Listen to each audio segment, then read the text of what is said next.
নমস্কার, শুভ সন্ধ্যা সবাইকে। আন্তরিক অভিনন্দন এবং স্বাগতম জানাচ্ছি শহীদ আব্দুর রব শেরনিয়াবাদ টেক্সটাইল ইঞ্জিনিয়ারিং কলেজের অন্যতম সংগঠন সাস্টেক ক্যারিয়ার ক্লাব কর্তৃক আয়োজিত online seminar academic research opportunity for textile engineering under graduates. আমরা জানি আধুনিক বিশ্বে প্রতিদিন কিছু না কিছু আবিষ্কৃত হচ্ছে। রিসার্চ ওয়ার্ক কিংবা গবেষণা যেকোনো একটি শিল্পকে নিয়ে এগিয়ে নিয়ে যেতে পারে অনেক দূর। এটি খুব গুরুত্বপূর্ণ একটি ভূমিকা পালন করে। টেক্সটাইল ইন্ডাস্ট্রিও এর ব্যতিক্রম নয়। একই সঙ্গে রিসার্চ ওয়ার্ক দেশ এবং দেশের বাইরে উচ্চশিক্ষার জন্য সমূহ সম্ভাবনাগুলো দ্বার উন্মোচন করে। টেক্সটাইল ইন্ডাস্ট্রির ক্ষেত্রে এই সূচনাটা এগিয়ে নিয়ে যেতে পারে অনেক দূর। একাডেমিক রিসার্চের হাতেখড়ি শুরু হয় ছাত্র অবস্থায় থাকাতে। আজকে আমরা জানবো বুটেক্স অধিভুক্ত সরকারি টেক্সটাইল ইঞ্জিনিয়ারিং কলেজগুলোর মধ্যে রিসার্চ ওয়ার্ক সম্ভাবনা, সুবিধা এবং রিসার্চ ওয়ার্কের পূর্ণাঙ্গ নিয়ম কানুন সম্বন্ধে। এই সম্পর্কে আজকে আমাদের জানাতে আমাদের সাথে উপস্থিত হয়েছেন সাস্টেক ক্যারিয়ার ক্লাবের অন্যতম প্রতিষ্ঠাতা, উপদেষ্টা এবং সাস্টেকের অত্যন্ত প্রিয় এবং শ্রদ্ধেয় ইঞ্জিনিয়ার নয়নচন্দ্র ঘোষ স্যার, যিনি বর্তমানে অধ্যক্ষ হিসেবে Sheikh Rehana textile engineering college গোপালগঞ্জে দায়িত্ব পালন করছেন। এবং আপনাদের সাথে পুরো অনুষ্ঠান জুড়ে আছি আমি Urmi Atondrila Biswas, general secretary of সাস্টেক career club. শুরুতেই নমস্কার স্যার, কেমন আছেন? নমস্কার। হ্যাঁ, তোমাদের দোয়া ঈশ্বরের কৃপায় ভালো আছি। আশা করি তোমরা সবাই ভালো আছো। সাস্টেক ক্যারিয়ার ক্লাবের সাথে আমি তো শুরু থেকেই ছিলাম। এরপর গত নভেম্বর থেকে আমি মানে শেখ রেহানা টেক্সটাইল ইঞ্জিনিয়ারিং কলেজে চলে যাওয়ার পর থেকে ওখানে দায়িত্ব পালন করছি এবং এরপরেও তোমাদের সাথে হয়তো দু একটা সেমিনারে আমি পার্টিসিপেট করেছি এবং খোঁজ খবর রাখছি। তো আশা করি আজকের এই সেশনটা খুবই গুরুত্বপূর্ণ একটা সেশন এবং খুবই সুন্দর একটা টপিক তোমরা সিলেক্ট করেছো। এজন্য আমি সাস্টেক ক্যারিয়ার ক্লাবের যারা এটার সাথে জড়িত সবাইকে আমি ধন্যবাদ জানাচ্ছি আর কি এই সুন্দর টপিকসটা সিলেক্ট করার জন্য। আপনাকেও ধন্যবাদ স্যার, এবং আমরা খুবই আনন্দিত আজকে আপনাকে আমাদের মাঝে পেয়ে। আর দর্শকবৃন্দ, আশা করি পুরোটা অনুষ্ঠান জুড়েই আপনারা আমাদের সাথে থাকবেন এবং টেক্সটাইল রিসার্চ ওয়ার্ক সম্পর্কিত কোনো প্রশ্ন থাকলে আপনারা অবশ্যই তা কমেন্ট সেকশনে জানাবেন। কথা না বাড়িয়ে শুরু করছি আমাদের অনুষ্ঠান। স্যার, প্রথমেই আপনার কাছে কোশ্চেন থাকবে, রিসার্চ ওয়ার্ক কি? একজন টেক্সটাইল ইঞ্জিনিয়ারিং শিক্ষার্থীর জীবনে রিসার্চ ওয়ার্ক কতটা গুরুত্বপূর্ণ ভূমিকা পালন করে? ধন্যবাদ উর্মি, খুবই সুন্দর একটা কোশ্চেন করার জন্য। রিসার্চ ওয়ার্ক আমরা কম বেশি, যেহেতু আমরা এখানে যারা তোমরা জড়িত আছো টেক্সটাইল এই ক্যারিয়ার ক্লাবে, কম বেশি শুনেছো এই টার্মসটা রিসার্চ। তো রিসার্চ, সার্চ শব্দটার অর্থ কি? খোঁজা, তাই না? এটা আমরা জানি সবাই। রিসার্চ মানে আবার খোঁজা, তাই না? তার মানে রিসার্চ এই বিষয়টা কিন্তু তোমার মানে এমন না যে তুমি মানে নতুন কিছু খোঁজা। আসলে জিনিসটা এমন যে তুমি মানে বিষয়টা ছিল কিন্তু ওই জিনিসটাই আবার তুমি খুঁজতেছো, ওখানে কোনো গ্যাপ ছিল কিনা নলেজে তোমার। মানে এটা যে রিসার্চটা করেছে এর আগে প্রিভিয়াস, সে হয়তোবা ওই গ্যাপটা তার জানা ছিল না, কিন্তু একজন ফ্রেশার হিসাবে তোমরা যখন রিসার্চটা করবা তখন ওই গ্যাপটা খুঁজে বের করে তুমি আবার ওটাকে রিসার্চ করবা এবং আবার ডেভেলপ করবা। আমি বোঝাতে পেরেছি কিনা? হ্যাঁ স্যার, বুঝতে পারছো? মানে আসলে রিসার্চ মানে পুনরায় সার্চ করা আর কি। এটা এটা মানে এমন পৃথিবীতে এমন কোনো কিছু নেই যেটা মানে কখনোই হয়নি, আসলে সবকিছুই ছিল। কিন্তু মানে ওইগুলার উপরই রিসার্চ করা হয়েছে এবং ওইখানেও গ্যাপ আছে এবং ভবিষ্যতেও থাকবে, ওইগুলাকে আমাদের ফাইন্ড আউট করা। বুঝতে পারছো জিনিসটা? হ্যাঁ স্যার, আসলে আমরা দেশের বাইরে যখন বিভিন্ন উচ্চশিক্ষার্থে যাই তখন এই ওয়ার্ক গুলো, যেগুলো আমাদের এই ছোট ছোট রিসার্চ ওয়ার্ক কিংবা এই ছোট ছোট টার্ম গুলো পরবর্তীতে আমাদের সিভিতে যুক্ত হয় এবং হচ্ছে এই জিনিসগুলো আমাদের উচ্চশিক্ষার ক্ষেত্রে খুবই গুরুত্বপূর্ণ একটা ভূমিকা পালন করে। এবং আমরা Right. নতুন কিছু উদ্ভাবন করতে চাইলে এই জিনিসটার হাতে খড়িটা কিন্তু এই একাডেমিক সেশন থেকে শুরু হয়। Right. বুটেক্স এর অধিভুক্ত টেক্সটাইল ইঞ্জিনিয়ারিং কলেজগুলোতে রিসার্চ ওয়ার্কের কেমন সুযোগ সুবিধা রয়েছে স্যার? হ্যাঁ, খুবই সুন্দর কোশ্চেন করছো। আসলে বুটেক্স এর সাথে যদি আমরা কম্পেয়ার করি সেক্ষেত্রে আমরা কিন্তু একটু পিছিয়ে আছি বলবো, কারণ আমাদের এখানে শিক্ষক স্বল্পতা রয়েছে। এটা অপ্রিয় হলেও সত্য কথাগুলো। এবং আমি যেটা মনে করি যে এক্সপিরিয়েন্স শিক্ষক, সেটা কিন্তু এখনো কিন্তু কলেজগুলো, অ্যাফিলিয়েটেড কলেজগুলোতে একটু মানে এই যে এক্সপিরিয়েন্স স্কিলড যে ম্যান পাওয়ার সেটার এখন শর্টেজ আছে। তো সেই হিসাবে আমাদের যে অপরচুনিটি সেটা আহ, মানে বুটেক্স এর মতো আহ, মানে ওই রকম ফেসিলিটি কিন্তু আমরা স্টুডেন্টদের প্রোভাইড করতে পারি না, কিন্তু আমরা চেষ্টা করি আমাদের যে এক্সিস্টিং ম্যান পাওয়ার আছে সেটা দ্বারা আমরা সর্বোচ্চ চেষ্টা করি আহ, যাতে আমরা এই এক্সিস্টিং ম্যান পাওয়ার দ্বারা ম্যাক্সিমাম আউটপুট কিভাবে পাওয়া যায়। তো ফর এক্সাম্পল আমি বলি তোমাদের টোটাল পার ইয়ারে 120 জন, 120, টোটাল 120 প্লাস 3, হ্যাঁ 123 জন স্টুডেন্ট মানে শিক্ষার্থী তোমরা ভর্তি হও। আহ, তো সেই হিসাবে ফাইনাল ইয়ারে তোমাদের রিসার্চ গ্রুপ হয় প্রত্যেকটা ডিপার্টমেন্টে 5 জন করে, যদি আমি কাউন্ট করি সেক্ষেত্রে 6টা গ্রুপ, 6টা গ্রুপে 4টা ডিপার্টমেন্টে 24টা গ্রুপ, তাই না? এই 24টা গ্রুপে মানে 24 জন টিচার কিন্তু এই যে তোমাদের একটা প্রজেক্ট ওয়ার্ক আছে 6 মাসে এটা কমপ্লিট করতে হয়। তো এই 24টা রিসার্চ কমপ্লিট করার জন্য, অ্যাকমপ্লিশ করার জন্য তোমাদের কিন্তু 24 জন স্কিলড টিচার দরকার। কিন্তু সেই যে সাপোর্ট সেটা কিন্তু মানে আমাদের যদি বরিশালের কথাই ধরি, বরিশালে number of teacher technical teacher সম্ভবত 5 জন, 6 জন আছে।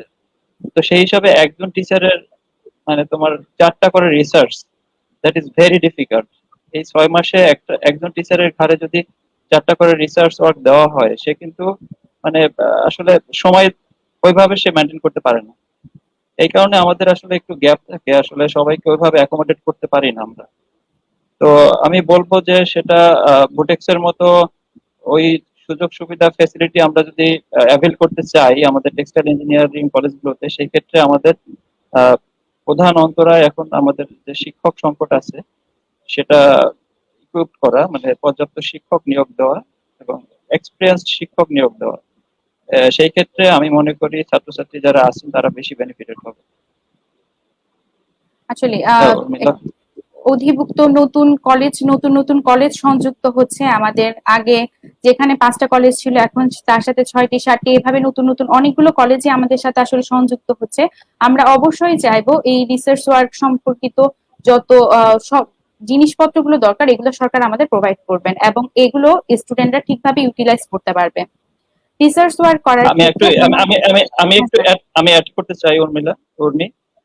আমাদের কিন্তু কলেজগুলোতে যে ফ্যাসিলিটি আছে, যে আমাদের মেশিন বলো, মানে সেটা কিন্তু মোর দ্যান এনাফ রিসার্চ করার জন্য। More than enough, more than enough বলতে বুটেক্সের যে ফ্যাসিলিটি আছে আমাদের কোনো কোনো ক্ষেত্রে তার থেকে বেশি ফ্যাসিলিটি আছে, কিন্তু এই যে মেশিনের কথা বলতেছি, কিন্তু আসলে আমাদের ওই যে যেটা বললাম আমাদের যে টেকনিক্যাল পার্সন মানে স্কিল টেকনিক্যাল পার্সন মেশিন মানে অপারেট করার জন্য যেসব লোকবল থাকা প্রয়োজন, টেকনিক্যাল অ্যাসিস্ট্যান্ট কিংবা অ্যাসিস্ট্যান্ট ইন্সট্রাক্টর, সেই লেভেলের জনবল কিন্তু আমাদের নেই। তো টিচারের পাশাপাশি মানে আমাদের ওই সাপোর্টটাও কিন্তু দরকার, যারা মেশিন অপারেট মানে করবে, সেই টেকনিক্যাল যে পার্সন সেটাও কিন্তু দরকার আছে আমাদের এই প্রপারলি রিসার্চটা কন্ডাক্ট করার জন্য। তো আমাদের আমি এটাই বলতে চাচ্ছি যে আমাদের মেশিনের অভাব নেই এবং রিসার্চ করার জন্য যে সাপোর্ট দরকার মানে এই যে ফ্যাসিলিটি দরকার সেটা কিন্তু আমাদের আছে আমাদের কলেজগুলোতে। হ্যাঁ Urmila? Sir academy research work আর স্পেশাল একাডেমি রিসার্চ ওয়ার্ক সম্পর্কে যদি কিছু বলতেন বিস্তারিতভাবে। Okay, okay, thank you.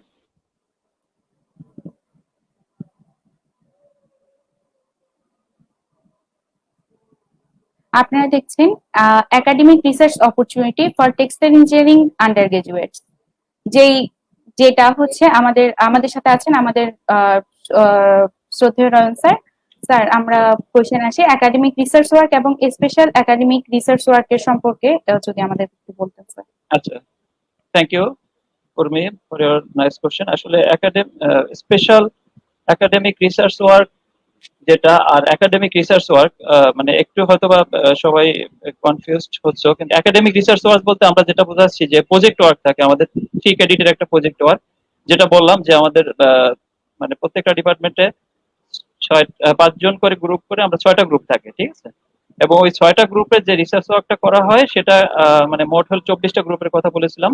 তো এই যে রিসার্চ ওয়ার্কটা করা হচ্ছে, এই প্রজেক্ট ওয়ার্কটা করা হচ্ছে সেটা হলো একাডেমিক রিসার্চ ওয়ার্ক বলতেছি। আর যেটা তোমার স্পেশাল একাডেমিক রিসার্চ ওয়ার্ক এই এই টার্মসটা মানে ইন্ট্রোডিউস হয়েছে তোমার গত 2 বছর আগে আর কি। ঠিক আছে, এর আগে কিন্তু এই স্পেশাল একাডেমিক রিসার্চ ওয়ার্ক মানে এটা এটা ছিল না। এটা যুক্ত হওয়ার উদ্দেশ্য একটাই, এটা বর্তমান গভর্নমেন্ট রিসার্চের উপর এমফাসাইজ করছে।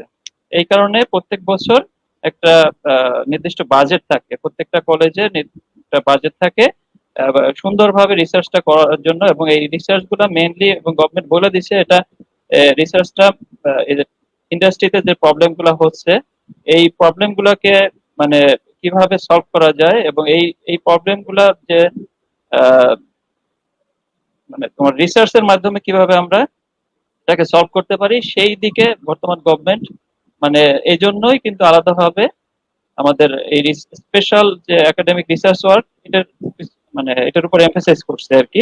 এই জন্য আলাদা একটা বাজেট অ্যালোকেট করা হয়। এবং এটা যদিও খুব কম, কিন্তু এখানে আমরা কিন্তু আমাদের ইচ্ছা থাকা সত্ত্বেও আমাদের সব মানে 120 জনকে নিয়ে যাতে আমরা করতে পারি সেটা আমাদের ইচ্ছা আছে, কিন্তু এটা সত্ত্বেও কিন্তু আমরা পারতেছি না, কারণ আমাদের বাজেট খুবই কম। মানে যেটা হয় সেটা আমরা ম্যাক্সিমাম আমরা 2টা থেকে 3টা গ্রুপ আমরা অ্যাকোমোডেট করতে পারি। তো আমিও আমার সৌভাগ্য হয়েছে গত 2 বছরে 2টা রিসার্চ ওয়ার্ক করানোর। তো যাই হোক, সেটা আমি যদিও পাবলিশ করতে পারিনি, কিন্তু তোমার টপিক্সটা খুবই সুন্দর টপিক্স ছিল। সেটা আহ, আমরা মানে তোমরা লাইব্রেরিতে গেলে হয়তো দেখতে পাবা, সার্চটেকে যারা আছো লাইব্রেরিতে ওটার একটা কপি দেওয়া আছে। তো এটা আমি যেটা বলতেছিলাম যে স্পেশাল একাডেমিক রিসার্চ ওয়ার্ক এটা আহ, আমরা আমাদের তো ইচ্ছা 120 জনকে নিয়ে করার, কিন্তু আমরা তো যেটা বললাম যে বাজেটের কারণে হয়তো বা আমরা ওইভাবে করতে পারি না। সেই ক্ষেত্রে আমরা যেটা করি যে আমরা সবচেয়ে টপ মেরিটোরিয়াস স্টুডেন্ট যারা আছে তাদেরকে আমরা ইনভলভ করে এই স্পেশাল একাডেমিক রিসার্চ ওয়ার্কটা আমরা মানে সম্পন্ন করি আর কি। বুঝতে পারছো মানে দুইটার পার্থক্যটা হ্যাঁ আমি স্যার। বোঝাতে পেরেছি হ্যাঁ কিনা? হ্যাঁ স্যার, বুঝতে পেরেছি। আশা করি আমাদের এই যেই ঘাটতিগুলো আছে সেগুলো অচিরেই দূর হবে, এবং একটা সময় আমরা আশা রাখতে পারি যে আমাদের প্রত্যেকটি শিক্ষার্থী যাতে এই রিসার্চ ওয়ার্কের সুযোগটা পায়। স্যার, রিসার্চ ওয়ার্ক করার ক্ষেত্রে আমাদের কিভাবে আগাতে হবে এবং এক্ষেত্রে কি কি ধাপ রয়েছে? হ্যাঁ, খুবই সুন্দর কোশ্চেন করেছে উর্মি। রিসার্চ ওয়ার্ক এটা কিন্তু মানে একটা টার্ম, মানে একটা ওয়ার্ড, কিন্তু আসলে কিন্তু এটা যখন তোমরা রিসার্চটা করবা তখন কিন্তু আসলে কিভাবে করবা, মেথোডোলজি, লিটারেচার রিভিউ, মানে প্রিভিয়াস জার্নাল, এইটা এইগুলা তোমাদের কিন্তু স্টাডি করতে হবে। তাই সেক্ষেত্রে আমি তোমাদের একটু আমি আমার যে এমএসসি যে রিসার্চ ওয়ার্কটা সেটা তোমাদের সাথে একটু শেয়ার করতে চাচ্ছি আর কি। অবশ্যই স্যার। Okay, thank you. আপনারা দেখছেন academic research opportunity for textile engineering undergraduates. এটি শিক্ষার্থীদের জন্য খুবই গুরুত্বপূর্ণ একটা বিষয়। আশা করি দর্শকবৃন্দ আপনারা শেষ পর্যন্ত আমাদের প্রোগ্রামের সাথে থাকবেন এবং এই টার্মের প্রতিটি খুঁটিনাটি সম্বন্ধে আপনারা জানবেন। এবং আপনাদের যদি কোনো কোয়েশ্চেন থাকে অবশ্যই আপনারা তা আমাদের কমেন্ট সেকশনের মাধ্যমে স্যারকে জানাতে পারেন।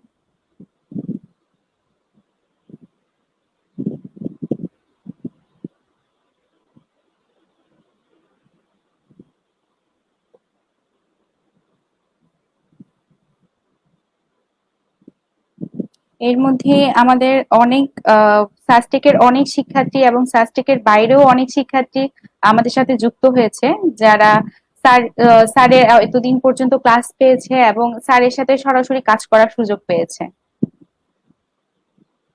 আচ্ছা, আমি একটু বলতে চাচ্ছি আমার এই রিসার্চ ওয়ার্কটা নিয়ে আজকে আমি একটু তোমাদের একটা ধারণা দেওয়ার চেষ্টা করব। এটা থেকে যদি তোমরা কিছু মানে শিখতে পারো মানে তাহলে সেটাই আমার আজকের দিনের প্রাপ্তি হবে আর কি। তো দেখো এখানে অবশ্যই।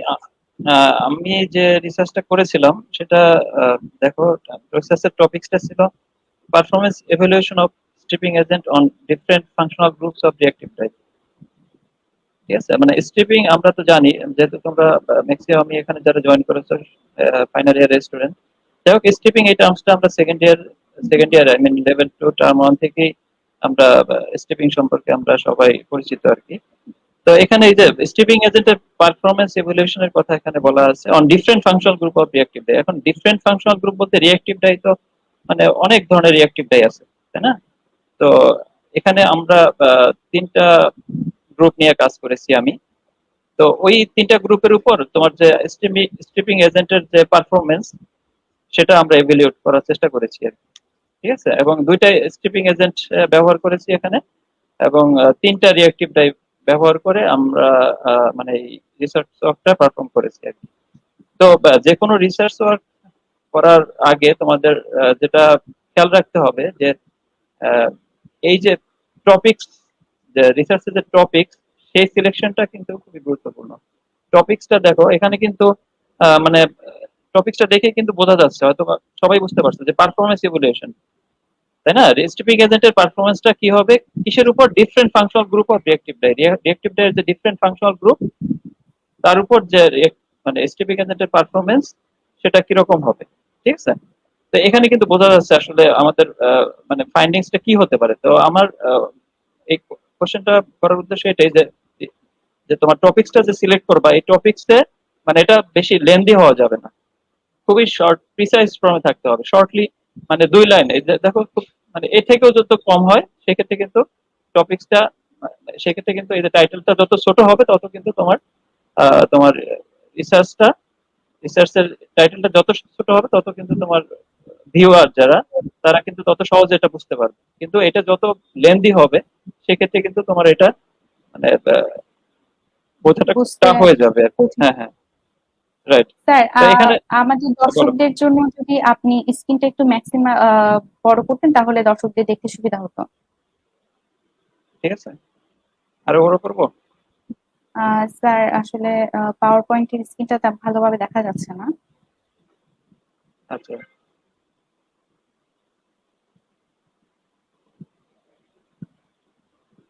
ফুল পেজ তাহলে আবার আসে না। এখন কি বোঝা যাচ্ছে? ইয়া ইয়া উর্মি? আর না স্যার। স্যার, আপনি যদি স্ক্রিন শেয়ারটা অফ করে আবার করতেন তাহলে মনে হয় বোঝা যেত। টেকনিক্যাল সমস্যার কারণে আমরা আন্তরিকভাবে দুঃখিত। স্যার, আপনি যদি আরেকটু আবার ট্রাই করতেন। ও মানে ইয়া, কোনো স্ক্রিনে কোনো কিছু দেখা যাচ্ছে স্যার, না? স্ক্রিন দেখা যাচ্ছে কিন্তু পাওয়ার পয়েন্টের স্ক্রিনটা ভালোভাবে দেখা যাচ্ছে না। কিছুই দেখা যাচ্ছে না পাওয়ার পয়েন্টেরটা? স্যার, স্ক্রিন দেখা যাচ্ছে, আপনার ল্যাপটপের স্ক্রিন দেখা যাচ্ছে কিন্তু পাওয়ার পয়েন্টের স্ক্রিনটা একটু যদি বড় করতেন। সেক্ষেত্রে আমি শেয়ার অফ অফ করে আবার অন করতেছি। ওকে,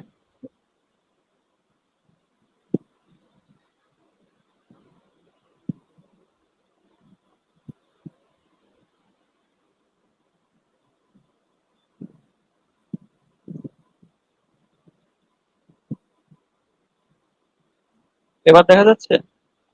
আহ, না স্যার, এখন তো আসেনি। আচ্ছা, আমি ওয়ার্ডেরটা দেখতে হবে, ওয়ার্ডেরটা কি অবস্থা? স্যার, এখন দেখা যাচ্ছে। নেই স্যার, ওপেন করেন।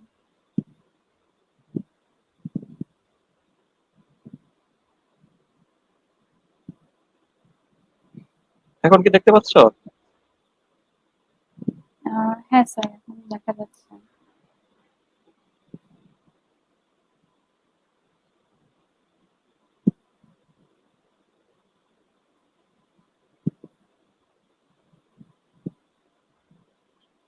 দেখতে পাচ্ছ সবাই? স্যার, দেখা যাচ্ছে।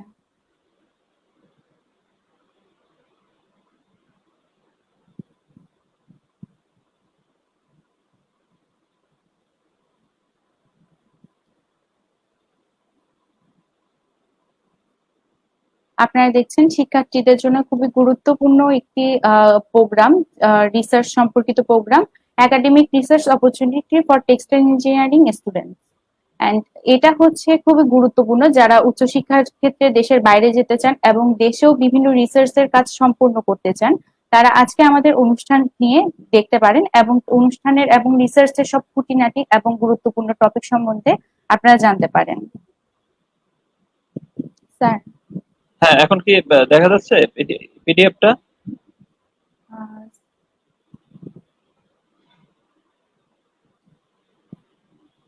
পিডিএফ দেখা যাচ্ছে, সাইজটা খুব ছোট হয়ে আসতেছে। এটা মনে হয় দেখা যাচ্ছে নাকি? স্যার, ল্যাপটপে স্ক্রিন দেখা যাচ্ছে আর সাইডে হচ্ছে, স্যার লেফটে হচ্ছে বক্সটা আসতেছে।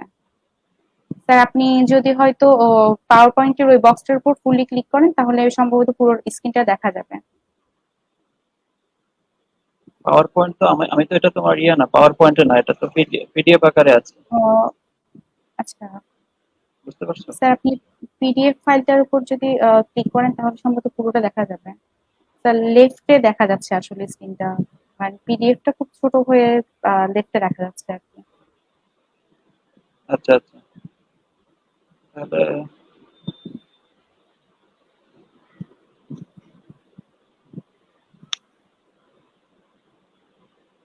আমাদের দর্শক বিন্দুর মধ্যে M A Islam Riyad sir comment করেছেন, good initiative, appreciate such activities of SUSTech area club.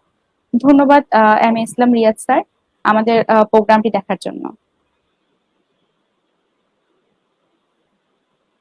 আচ্ছা আমি বলি, ঠিক আছে? নাকি আচ্ছা এখন স্যার তো আপনি, হ্যাঁ স্যার আপনি কন্টিনিউ করেন স্যার, সমস্যা নেই।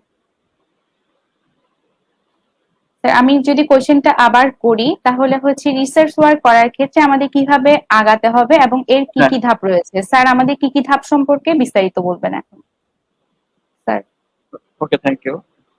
তো আগে আমার ফার্স্টে যেটা বলতেছিলাম যে প্রথমে মানে আমার টাইটেল টপিকস যেটা, সেটা সিলেকশন, তাই না? এবং সিলেকশনটা খুবই মানে টপিকসটা খুবই এটা হতে হবে, মানে প্রিসাইসলি হতে হবে, এবং এবং মানে ম্যাক্সিমাম তোমার মানে খুব যত প্রিসাইজ হবে তত এটা বেটার হবে, মানে এটা পড়তেও সুন্দর লাগবে এবং তোমার অ্যাজ ওয়েল অ্যাজ তোমার এটা দেখতেও ভালো লাগবে, ঠিক আছে? যদি বেশি লেন্দি হয় সেক্ষেত্রে কিন্তু সেটা দেখতেও ভালো দেখায় না, আবার পড়তেও মানে ওইরকম ইয়া মনে হয় না, ঠিক আছে? তো টাইটেল সিলেকশন করার পর মানে দেন তোমার প্ল্যানিং প্ল্যানিং যেতে হবে, কারণ প্রপার প্ল্যানিংই পারে একটা মানে রিসার্চকে মানে সুন্দর করতে, ঠিক আছে? এখন প্ল্যানিংটা কিভাবে করবা? প্ল্যানিং টপিক সিলেকশন হয়ে গেল, এরপর প্ল্যানিং এ তোমার যে এগুলা করতে হবে সেটা একটু ইয়ে করছি তোমাদের সাথে, যদিও আমি হয়তো তোমরা সবাই দেখতেছো না, কিন্তু এটা দেখতে পারলে ভালো হতো। যে প্রথমে তোমার মানে এই যে অ্যাবস্ট্রাক্ট, না অ্যাবস্ট্রাক্টের আগে যে বিষয়টা আমি তোমাদের বলবো সেটা হলো প্রথমে তোমার ডিক্লারেশন। এখন এই যে তুমি এমন টপিকস তুমি সিলেক্ট করলা, ঠিক আছে? সেটা কিন্তু তোমার মানে কপি হওয়া যাবে না, ঠিক আছে? ইদানিং কিন্তু তোমরা হয়তো জানো অনেকে যে প্লেগারিজম এবং প্যারাফ্রেজিং এই দুইটা টার্মস মানে খুবই মানে স্ট্রিক্টলি গভর্নমেন্ট মেনটেন করতেছে, এবং তোমার ঢাকা ইউনিভার্সিটির একজন শিক্ষকের বিরুদ্ধেও কিন্তু এই যে তোমার প্লেগারিজমের অভিযোগ আনা হয়েছে। তারপর পাবনা পাবলিক ইউনিভার্সিটি, সেখানেও কিন্তু একজন টিচারের বিরুদ্ধে এই প্লেগারিজম এই তার বিরুদ্ধে এই প্লেগারিজমের অভিযোগ আনা হয়েছে। তো প্লেগারিজমটা কি? মানে ধরো আমার ওয়ার্কটাই মানে অন্য কেউ ব্যবহার করতেছে, মানে আমি আমার কথাগুলোই আমার লেখাটাই অন্য কেউ মানে কপি কপি করে মানে তার হিসাবে মানে এই লেখাটা সে পাবলিশ করতেছে, ঠিক আছে? এটা কিন্তু মানে অফেন্স, খুবই মানে ক্রাইম একটা, ঠিক আছে? তো এই ক্রাইমটাই মানে ডিক্লারেশনে কিন্তু তোমার ইয়া থাকে আর মেনশন করা থাকে যে তুমি যে রিসার্চটা করতেছো এই রিসার্চটা মানে তোমার সম্পূর্ণ নিজের ওয়ার্ক এবং এটা কপি করা না, ঠিক আছে? বুঝতে পারছো? মানে হ্যাঁ স্যার। প্লেগারিজমটা প্লেগারিজম এই টার্মসটা হয়তো জানো অনেকে, অনেকে হয়তো জানো না। স্যার তো আসলে প্লেগারিজম আমাদের গুগলে হচ্ছে অনেক ওপেন সোর্স হওয়ার কারণে আমরা অনেকেই যে পাবলিশ গুলোকে হচ্ছে আমরা হয়তো আইডিয়া নিতে পারি কিন্তু ফুললি জিনিসটা অনেক জায়গায় কপি হয়ে যায় এবং সেটা আসলে খুবই একটা বড় একটা অপরাধ হিসেবে গণ্য করা হয়। রাইট, এবার তুমি কপি করতে পারো, সেই ক্ষেত্রে বললাম তো আমি, সেই ক্ষেত্রে তোমার রেফারেন্স করতে হবে। রেফারেন্স করে দিলা, সেই ক্ষেত্রে কিন্তু সেটা প্লেগারিজম বলবে না। বাট তুমি রেফারেন্স না করে সেটা যদি তোমার নিজের নিজের লেখা হিসেবে তুমি চালিয়ে দাও, সেই ক্ষেত্রে কিন্তু সেটা অফেন্স হিসেবে ট্রিট করা হবে, বুঝতে পারছো? বাট তুমি যদি হ্যাঁ রেফারেন্স করো, রেফারেন্সিং করো, সেই ক্ষেত্রে সেটা সেটা কিন্তু তোমার ইয়া নাই, সেটা ক্রাইম হিসাবে তোমার দেখবে না, অফেন্স হিসাবে দেখবে না। তো মানে যেটা বলতেছিলাম এই যে ডিক্লারেশন, যে এই যে তুমি রিসার্চ ওয়ার্কটা করতেছো এটা তোমার মানে নিজের নিজের ওয়ার্ক এবং এটা তুমি কোথাও কপি করোনি আর কি, ঠিক আছে? সেটাই আচ্ছা এখানে তোমার ডিক্লেয়ার করবে আর কি, ঠিক আছে? তো ডিক্লারেশনের পর তোমার অবশ্যই যে আরেক যে বিষয়টা ইম্পর্টেন্ট, যে তোমার অ্যাকনলেজমেন্ট। তুমি এই রিসার্চ ওয়ার্কটা যখন করবা তোমরা হয়তো বা এই যে বিএসসি লেভেলের যে প্রজেক্ট ওয়ার্কটা করবা সেটার জন্য খুবই কম সময় পাবা, মাত্র 6 মাস সময় পাবা। That's not enough I think. এবং যেটা হয় আসলে, সত্যি কথা বলতে আমার ইয়া নেই, যে এখানে মানে ম্যাক্সিমামই যেটা হয় কপি পেস্ট এই জিনিসটাই বেশি হয়। কিন্তু সেটা তোমরা যদি যত কম করে পারো, এবং তোমরা যেহেতু ফাইনাল ইয়ারের স্টুডেন্ট, তোমাদের তো এখন আই থিঙ্ক মানে টেক্সটাইলের যে টার্মিনোলজি এগুলা সম্পর্কে সবই তোমাদের জানা আছে। এবং সেই জানার উপর বেস করে তোমরা মানে যদি কিছু আহ, মানে ওয়ার্ক করতে পারো। আমাদের ল্যাবে তো সব মেশিনই আছে, কিন্তু হয়তোবা আমাদের স্কিলড ম্যান পাওয়ার নেই। কিন্তু তোমরা কিন্তু যেটা করতে পারো যে ইউটিউবে ওই মেশিনটার ব্র্যান্ড দেখে কিভাবে ওই মেশিনটা করা হয়, মানে অপারেট করা হয়, সেটা শিখে তোমরা টেস্ট গুলা করে ফেললে, কিংবা ডাইং মেশিনের কিভাবে ডাইং করা হয় সেটা জেনে তোমরা মানে প্রিন্সিপাল স্যার আছে কিংবা তোমাদের যারা সুপারভাইজার, রেসপেক্টিভ সুপারভাইজার থাকবে, তাদের সহায়তা নিয়ে তোমরা ওই টেস্ট গুলা করে ফেললে, সেটা কিন্তু ইয়ে করবে, অথরিটি কিন্তু অ্যালাউ করবে। ঠিক আছে, মানে তাদের কনসার্ন নিয়ে তুমি করে ফেললে। মানে কপি পেস্ট তোমাদের প্রতি ইয়ে থাকবে যে কপি পেস্ট যাতে না হয়। ঠিক আছে, মানে একদম কিছুই করলে না, একজনের ওই জাস্ট নামটা চেঞ্জ করে মানে তোমরা কি করে দিলে আর কি, প্রেজেন্টেশন করে তোমরা জাস্ট ব্যাচেলর ডিগ্রি পাওয়ার জন্য যে ক্রেডেনশিয়ালটা দরকার সেটা তোমরা নিয়ে নিলে, সেটা আমি তোমাদের কাছে ইয়ে থাকবে যে তোমরা কিছু হলেও তোমরা মানে ওটাকে মডিফাই করে মানে কাজ করো, দেন ওই কাজের উপর বেস করে যে রেজাল্টটা পেয়েছো ওই রেজাল্টটা তোমরা প্রেজেন্ট করার চেষ্টা করো। এবং এই অ্যাকনোলেজমেন্টটা কেন ইম্পর্টেন্ট বলতেছি আমি, কারণ আমার এই রিসার্চ ওয়ার্কটা দেখো এখানে আমি করার জন্য স্যার প্রায় আমার আপনার হচ্ছে লেফট ডান সাইডে স্যার হচ্ছে একটা পার্সেন্টেজ দেখা যাচ্ছে, ওটাকে যদি আপনি স্যার 100% করে দেন তাহলে মনে হয় আমাদের দর্শকদের দেখতে সুবিধা হবে। এটা আমি 290%, এর আগে 150% ছিল, এখন 290% করা আছে। তারপরে আসলে এখানে এত কম দেখা যাচ্ছে না। আচ্ছা স্যার আপনি কন্টিনিউ করেন। এই যে অ্যাকনোলেজমেন্টটা কি তোমার, এই যে তুমি যে রিসার্চ ওয়ার্কটা করেছো এবং তুমি কার কার হেল্প নিয়েছো আর কি, ঠিক আছে, এটাকে অ্যাকনোলেজ করতে হবে তোমার। যেমন ফার্স্টেই তোমাকে রিসার্চ ওয়ার্ক মানে যে করেছো সেটাকে কে হেল্প করেছে, ফার্স্টে তোমার সুপারভাইজার, তাই না?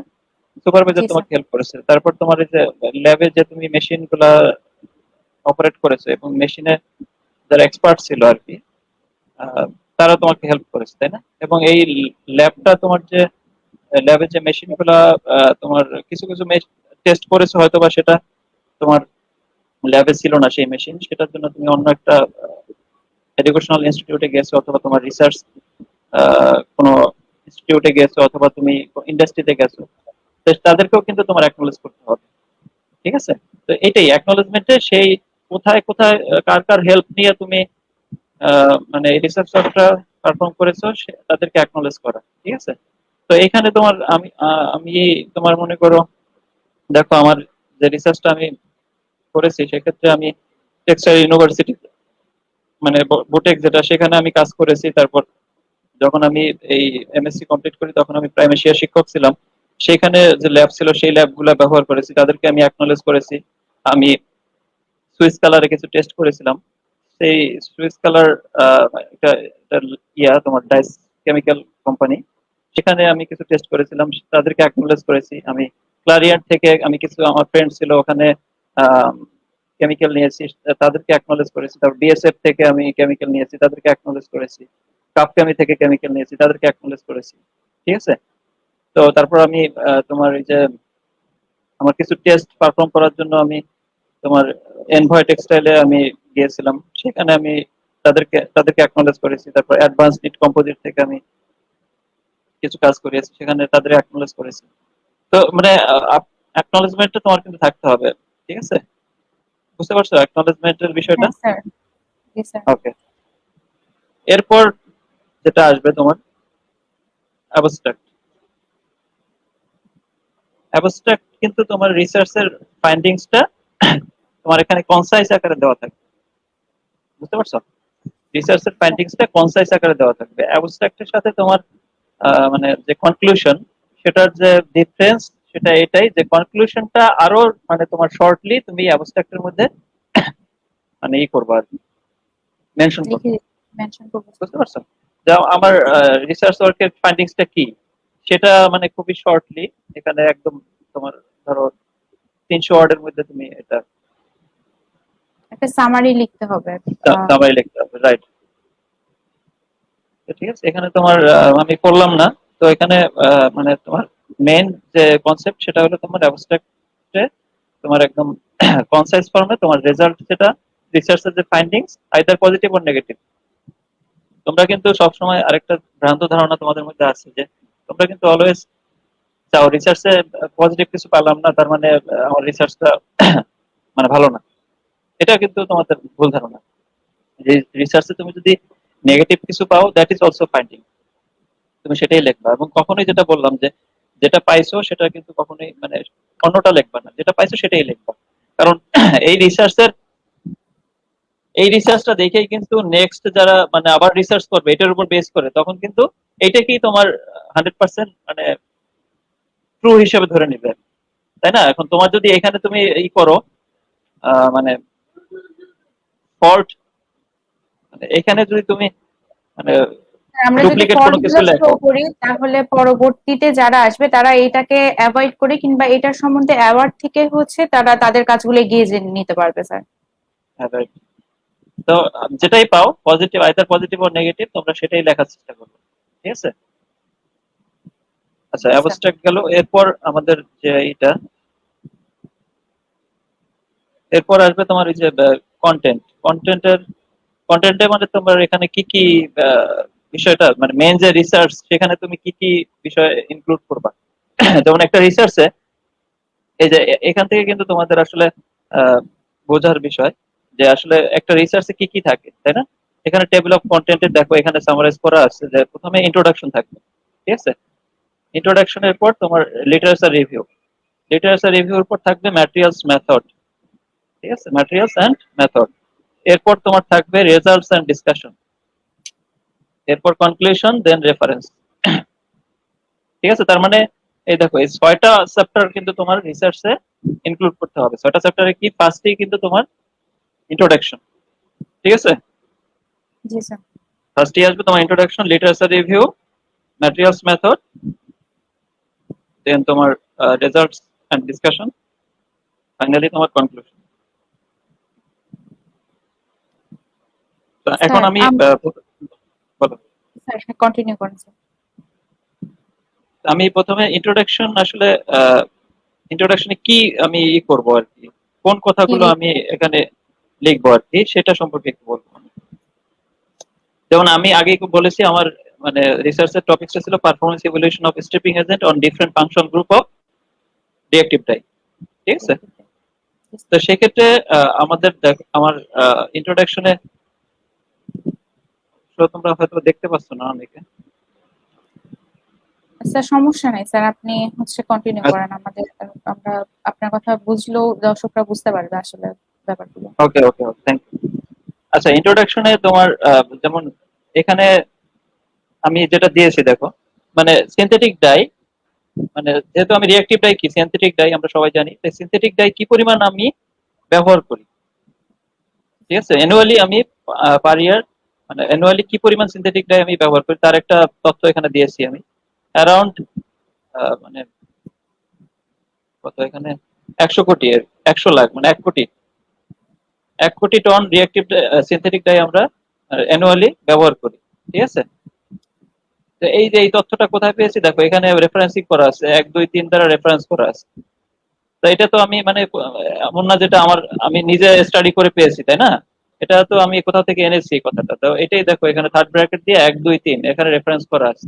তো এই রেফারেন্সটা আমি দেখো এখানে লাস্টে একদম সবার শেষে ওই যে যেটা বলছিলাম লাস্টের চ্যাপ্টারটা কি হবে তোমার রেফারেন্স গুলো স্যার আমাদের রেফারেন্স, দিতে হবে যেখান থেকে আমরা ইনফরমেশন গুলো কালেক্ট করেছি। রাইট? এটা কোথায় পেয়েছি আমি, এই দেখো এখানে রেফারেন্স এখানে করা আছে, eco friendly cotton dyeing with sapan wood dye using ultrasound energy, ঠিক আছে? এখানে তোমার এই যে এখানে তোমার ভলিউম কত, পেজ কত, সেটা কিন্তু দেওয়া আছে, কত নম্বর পেজ এটা আছে, এবং এটার অথর কে সেটা কিন্তু এখানে দেওয়া আছে। এইভাবে মানে 1 2 3 যেটা এখানে কিন্তু এই কথাটা পেয়েছি বিধায় আমি ওইটা আমি এখানে ইন্ট্রোডাকশনে আমি একটা মেনশন করেছি। তো যেটা বলতেছিলাম তোমার ইন্ট্রোডাকশনে কি কথাটা লিখবা, মানে স্টেপিং সম্পর্কে লিখবা, রিঅ্যাক্টিভ ডাই সম্পর্কে লিখবা, ঠিক আছে? এবং এটা তোমার এই যে যেটা স্টেপিং, এটা 2 থেকে 3 পেজ ম্যাক্সিমাম। আরেকটা কথা বলি, তোমার যে রিসার্চ ওয়ার্ক সেটা কিন্তু তোমার মানে নেক্সট মিনিমাম তোমার 60 পেজ হতে হবে মিনিমাম, মানে টাইমস নিউ রোমান এই ফর্ম এই ফরম্যাটের 12, মানে ফন্ট সাইজ 12, এবং তোমার এইটা যদি ব্যবহার করো সেই ক্ষেত্রে, এবং যে লাইন স্পেসিং 1.5, সেই ক্ষেত্রে তোমার এটা মিনিমাম 60 পেজ হতে হবে। যদি আমারটা 70 পেজের মতো, তো মিনিমাম তোমার 60 পেজ, না হলে সেটা কিন্তু তোমার রিসার্চ বলা যাবে না, ঠিক আছে? স্যার, তো যেটা আমাদের আসলে রিসার্চ ওয়ার্ক সম্বন্ধে একটি বই লিখতে হয়, যেটাতে আমরা যা রিসার্চ করলাম সেটার হচ্ছে একটা ফুললি মানে ওয়ার্কিং প্রসিডিউর থেকে শুরু করে সবকিছুই একটা বুকের মধ্যে লিখে হচ্ছে আমাদের সাবমিট করতে হয়। স্যার আমাদের সেই পয়েন্ট গুলো দেখাচ্ছেন যে রিসার্চ ওয়ার্কের বই লেখাটার মধ্যে আমরা কি কি পয়েন্ট গুলো ইউজ করব এবং সেই পয়েন্ট গুলো আমরা কিভাবে সাজাবো। খুবই গুরুত্বপূর্ণ একটা বিষয়। দর্শক, আশা করি আপনারা খুবই গুরুত্বপূর্ণ মনোযোগ সহকারে এই বিষয়টি লক্ষ্য করবেন। Sir, thank you. আচ্ছা, যেটা বলতেছিলাম ইন্ট্রোডাকশন, এখন স্টেপিং এই টার্মসটা তোমাকে বোঝাতে হবে। এটা ইন্ট্রোডাকশনই তোমার বোঝাতে হবে, স্টেপিংটা কি, কিভাবে করি, কেন করি, তাই না? স্টেপিং আমরা কেন করি এটা তো আমরা জানি, অনেক এখানে যারা জয়েন করছে আশা করি সবাই জানো যে আমরা কোনো মানে ফল্টের জন্য যদি আনইভেন ডাইং হয় সেক্ষেত্রে স্টেপিং করি, কিংবা আমাদের যদি সারপ্লাস ডাইং হয়, ঠিক আছে, তোমার দরকার 1 টন, তুমি 2 টন ডাইং করে ফেলছো, বাকি 1 টন কি ফালাই দেবা না, তুমি কনভার্ট করে ফেলবা। কিভাবে কনভার্ট করবা? তখন স্টেপিং করে আবার সাদা করে ফেলি, দেন তোমার আমরা আবার ওইটার উপর ডাইং করে আমরা অন্যান্য কালার যেটা সেটা কনভার্ট করি, ঠিক আছে? জি তো স্যার। এই যে এই প্রসেস গুলা, মানে এই যে কথাগুলো বললাম স্টিপিং এর যে ডেফিনেশন কিভাবে করি, সেটা কিন্তু ইন্ট্রোডাকশনে তোমার বোঝাতে হবে, ঠিক আছে? এখানে ওইগুলো দেওয়া আছে। এবং স্টিপিং এর ফলে কি হয়, তোমার যে যে ডায়ের সাথে ফাইবারের যে বন্ডিংটা, এটা তোমার ব্রেক করে, তাই না? এটাও কিন্তু এখানে বলা আছে। এবং স্টিপিং কয় ধরনের হয় সেটাও, মানে এই যে একটা আছে তোমার ডিস্ট্রাকটিভ স্টিপিং, একটা আছে পার্শিয়াল স্টিপিং, একটা ফুল স্টিপিং, সেটাও কিন্তু এখানে তোমার মেনশন করা আছে, ঠিক আছে? তোমার এখানে তোমার এই যে অ্যাজোডাই এর ক্ষেত্রে, মানে তোমার যে অ্যাজো গ্রুপ সেটা ডিস্ট্রয় হয় অ্যাজ এ রেজাল্ট অফ স্টিপিং, সেটাও এখানে বলা আছে। তো যেটা বলতেছিলাম যে যে ইন্ট্রোডাকশন, এটা ম্যাক্সিমাম 2 থেকে 3 পেজে তুমি এটা কভার করার চেষ্টা করবে, ম্যাক্সিমাম 2 পেজ, এর বেশি কিন্তু ইন্ট্রোডাকশনটা হওয়া যাবে না। এরপর তোমার ফাইনাল মানে যেটা আসবে, তোমার ইন্ট্রোডাকশনের মধ্যেই তোমার অবজেক্টিভসটা থাকবে, তোমার রিসার্চের তোমার এটা কি, অবজেক্টিভসটা কি, কি তুমি কি কারণে তুমি রিসার্চটা কি করতে চাচ্ছ আর উদ্দেশ্যে কি। আমরা রিসার্চ হ্যাঁ, ওয়ার্কটা এটা করবে। করতেছি। হ্যাঁ, এটা কিন্তু তুমি প্রিসাইজলি অবজেক্টিভস এর মধ্যে তুমি মেনশন করবে একদম। তোমার এখানে দেখো, আমি এই যে যেটা বলতেছিলাম, আমার যে রিসার্চ অলরেডি টপিকসটা তোমাদের বলেছি, performance evaluation of stripping agent on different functional group of reactive type. তো এখানে আমি দুইটা মানে স্টিপিং এজেন্ট ব্যবহার করেছি to evaluate the performance of stripping agent. আমি অবজেক্টিভসটা একটু তোমাদের বলতেছি। টু evaluate জি the performance of stepping agent like hydrous and thiourea dioxide on cotton fabric dyed with different functional group of reactive dye. তো এখানে আমি স্টিপিং এজেন্ট হিসেবে হাইড্রোস এবং থায়োইউরিয়া ডাইঅক্সাইড ব্যবহার করেছি। এবং এই দুইটা যে স্টিপিং এজেন্ট ব্যবহার করেছি, এবং এই দুইটা স্টিপিং এজেন্ট আমি কিন্তু মানে ডিফারেন্ট ফাংশনাল গ্রুপ, যেটা বলতেছিলাম 3টা ফাংশনাল গ্রুপের রিঅ্যাক্টিভ ডাই আমি ব্যবহার করেছি, সেগুলোর উপর অ্যাপ্লাই করেছি। এবং অ্যাপ্লাই করে তারপর ইভ্যালুয়েশন করেছি, ইভ্যালুয়েশন করে দেখেছি যে আসলে থায়োইউরিয়া ডাইঅক্সাইড দ্বারা স্টিপিং করলে আমার এটা ভালো হবে, ফ্যাব্রিকের কোয়ালিটিটা ভালো হবে, নাকি হাইড্রোস দ্বারা স্টিপিং করলে আমার ফ্যাব্রিকের কোয়ালিটিটা ভালো। মানে ভালো থাকবে, ঠিক আছে? এটা আমাদের এটা অবজেক্টিভস আমাদের ফার্স্ট অবজেক্টিভ। সেকেন্ড অবজেক্টিভস কি দেখো, to provide a method for stripping of reactive dye from cotton fabric which can be redyed after steeping without difficulties। এমন একটা মেথড তোমার প্রোভাইড করা যেটা তোমার স্টিপিং এর সময় তোমার কোনো মানে হ্যাসেল যাতে না হয়। অনেক সময় দেখা যায় মানে স্টিপিং এর ফলে তোমার যে রেজাল্টটা তুমি এক্সপেক্ট করছিলা সে তোমার এক্সপেকটেশন অনুযায়ী রেজাল্টটা আসলো না, ঠিক আছে? এটা বিভিন্ন কারণে হতে পারে। তো আমি আমার উদ্দেশ্য এটাই, এই রিসার্চ ওয়ার্কের মাধ্যমে আমি যেটা ফাইন্ড আউট করার চেষ্টা করেছি, যাতে এমন একটা মেথড প্রোভাইড করা যেটা তোমার হ্যাসেল ফ্রি হয়, উইদাউট ডিফিকাল্টিস তুমি তুমি মানে স্টিপিংটা সম্পূর্ণ করতে পারো, অ্যাকমপ্লিশ করতে পারো, হ্যাঁ, ঠিক আছে? থার্ড অন, জি sir. Provide a method for stripping of reactive dye from cotton fabric without impairing fabric quality. এখন দেখো, স্ট্রিপিং এর ফলে ফ্যাব্রিকের কোয়ালিটিটা কিছুটা হলেও কিন্তু তোমার ডেটোরেশন হয়, ঠিক আছে? ফ্যাব্রিকের কোয়ালিটিটা কিন্তু অ্যাজ ইট ইজ আগের মতো থাকে না। বিফোর স্টিপিং আর আফটার স্টিপিং এটা কিন্তু মানে কখনোই মানে বিফোর স্টিপিং এর মতো হবে না ফেব্রিকের কোয়ালিটিটা। আফটার স্টিপিংটা কিছুটা হলো স্ট্রেংথ কিছুটা কমে যাবে, কারণ আমি এখানে যে দুইটা স্টিপিং এজেন্ট ব্যবহার করেছি, দুইটাই পাওয়ারফুল স্টিপিং এজেন্ট। তবে আমরা আমরা চেষ্টা করছি যে যাতে ফেব্রিকের কোয়ালিটিটা মিনিমাম লেভেলে, ভালো হয়। মানে মিনিমাম কোয়ালিটিটা মানে ইম্পেয়ারিং, ইম্পেয়ারিং মানে কি, মানে ইয়া না হয় আর কি, এফেক্ট খুব কম করে আর কি। এফেক্ট না ঠিক, হয় এবং কোয়ালিটিটা শেষ পর্যন্ত যাতে ভালো হয়, ভালো হেজার্ডনেস থাকে, না ভালো হয়। থাকে। Right, right. দেন ফাইনালি কি আমরা অবজেক্টিভ ছিল to observe the dyeing performance of stiff fabric and quality of redyed fabric.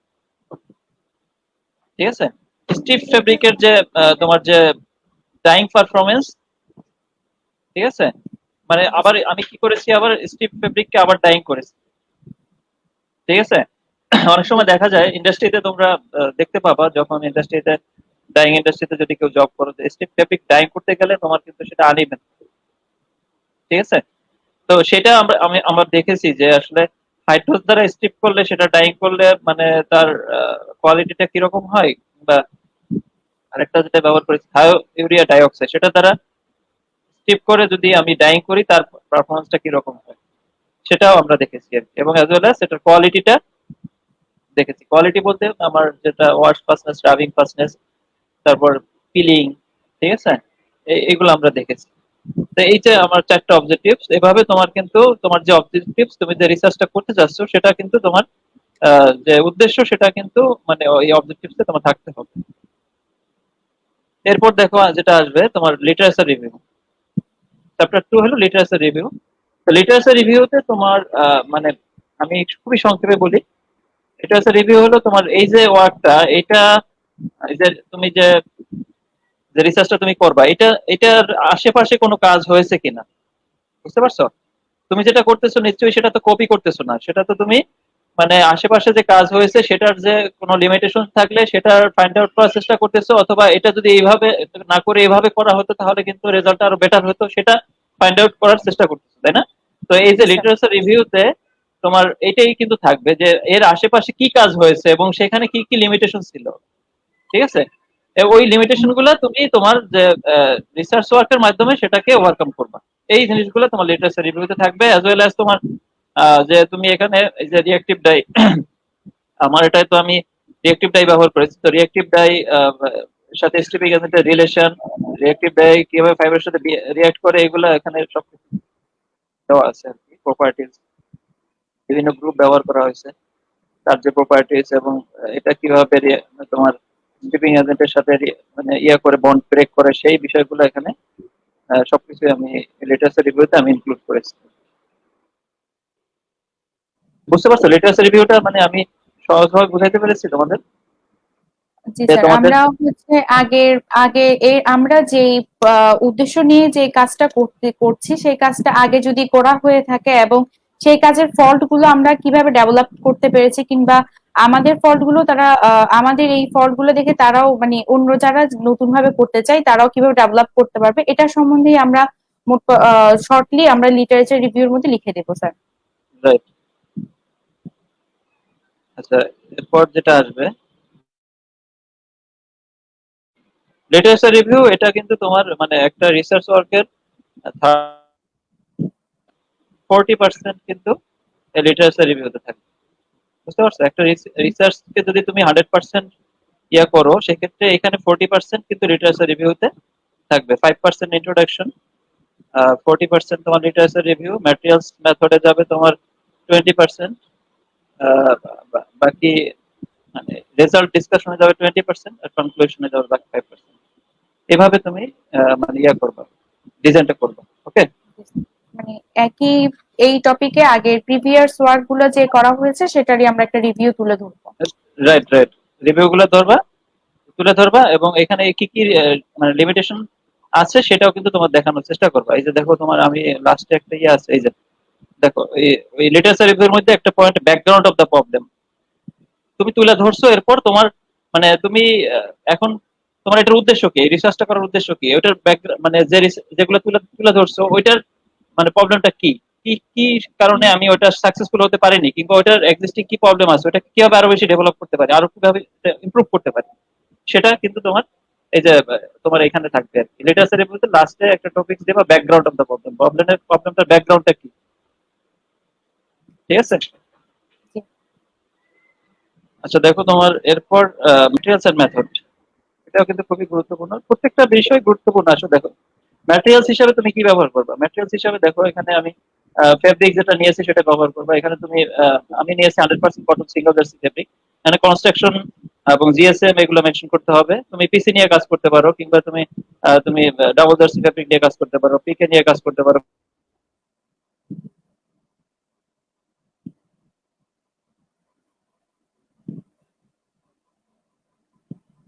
যান্ত্রিক সমস্যার জন্য আমরা আন্তরিকভাবে দুঃখিত।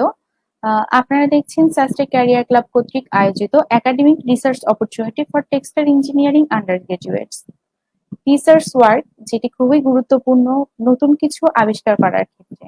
রিসার্চ ওয়ার্ক মানে স্যারের ভাষ্যমতে আমাদের আশেপাশে যা আছে তা নিয়েই আমরা নতুনভাবে পথ চলবো এবং নতুন নতুন কিছু ইনোভেশন অ্যাড করব।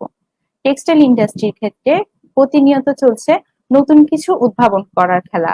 আগে যা ছিল তার থেকে আমরা টেক্সটাইল ইঞ্জিনিয়াররা খুবই চেষ্টা করছি যাতে বেটার কোনো কিছু সবাইকে প্রোভাইড করতে পারে। আজকে আমরা সেই রিসার্চ ওয়ার্কের একদমই হাতে করি একদম প্রাইমারি স্টেজ সম্বন্ধে জানছি, যেটা আমাদের একাডেমিক ছাত্র অবস্থায় আমাদের করা হয়, যেটা আমরা আমাদের কলেজগুলোতে আমরা ছাত্র অবস্থায় সেই কাজগুলো করতে পারি, যাতে সেই কাজগুলোর সূত্র ধরে আমরা পরবর্তীতে আরো নতুন নতুন ইনোভেশনে আমরা ভূমিকা রাখতে পারি। আশা করছি দর্শকবৃন্দ আপনারা সম্পূর্ণ অনুষ্ঠানটি দেখবেন এবং আমাদের সাথে থাকবেন।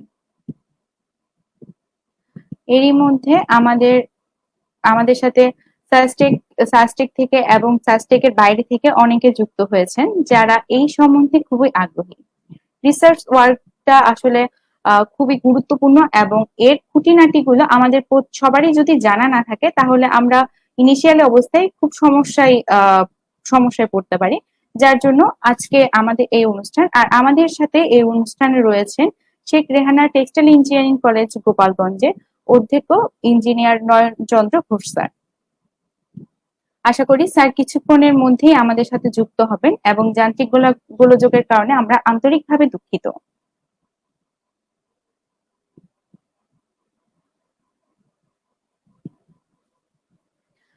আমাদের কমেন্ট করেছেন সাস্টেক ক্যারিয়ার ক্লাবের স্যার জাহিদ মুরাদ শুভ স্যার।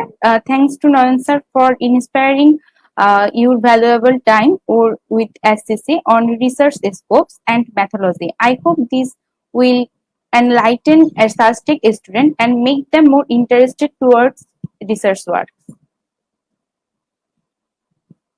ধন্যবাদ স্যার আমাদের সাথে থাকার জন্য। আশা করি কিছুক্ষণের মধ্যে আমাদের নয়ন চন্দ্র ঘোষ স্যার আবার আমাদের সাথে যুক্ত হবেন এবং আমরা তার সম্বন্ধে এবং আমরা তার থেকে রিসার্চ ওয়ার্ক সম্বন্ধে আরো অনেক কিছুই জানতে পারবো।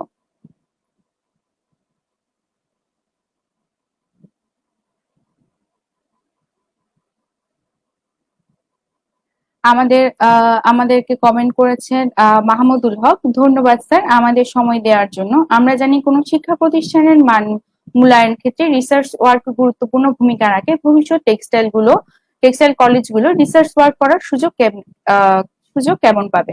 এই প্রশ্নটি ধন্যবাদ মাহমুদুল হক। এই প্রশ্নটি আমরা স্যারকে অবশ্যই করব, কিন্তু এই প্রশ্নের উত্তর জানার জন্য আপনার সাথে থাকতে হবে এই প্রোগ্রামের শেষ পর্যন্ত। এই প্রোগ্রামের শেষে আমরা আপনার কোয়েশ্চেনটি আবার স্যারকে করব এবং স্যার সেই উত্তরে তার কোয়েশ্চেনের যথাযথ উত্তর আপনি আশা করি পাবেন।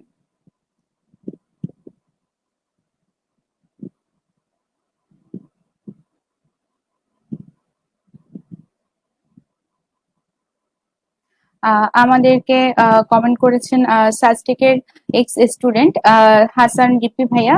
এক্সপিরিয়েন্স স্কিল্ড টিচার নাম্বার নিয়ে কোনো পরিকল্পনা আছে কিনা কলেজ কর্তৃপক্ষ অথবা কি কনসার্ন থাকতে পারে কর্তৃপক্ষের? ধন্যবাদ ভাইয়া, আপনি আমাদের সাথে আছেন। আমরা জানি ভাইয়া জার্মানিতে উচ্চশিক্ষার জন্য গিয়েছেন। আশা করি ভাইয়া শেষ পর্যন্ত আমাদের সাথে থাকবেন এবং ভাইয়ার প্রশ্নের সদ উত্তর স্যার অবশ্যই দেবেন। এই জন্য আপনি অবশ্যই আমাদের প্রোগ্রামের শেষ পর্যন্ত আমাদের সাথে থাকবেন।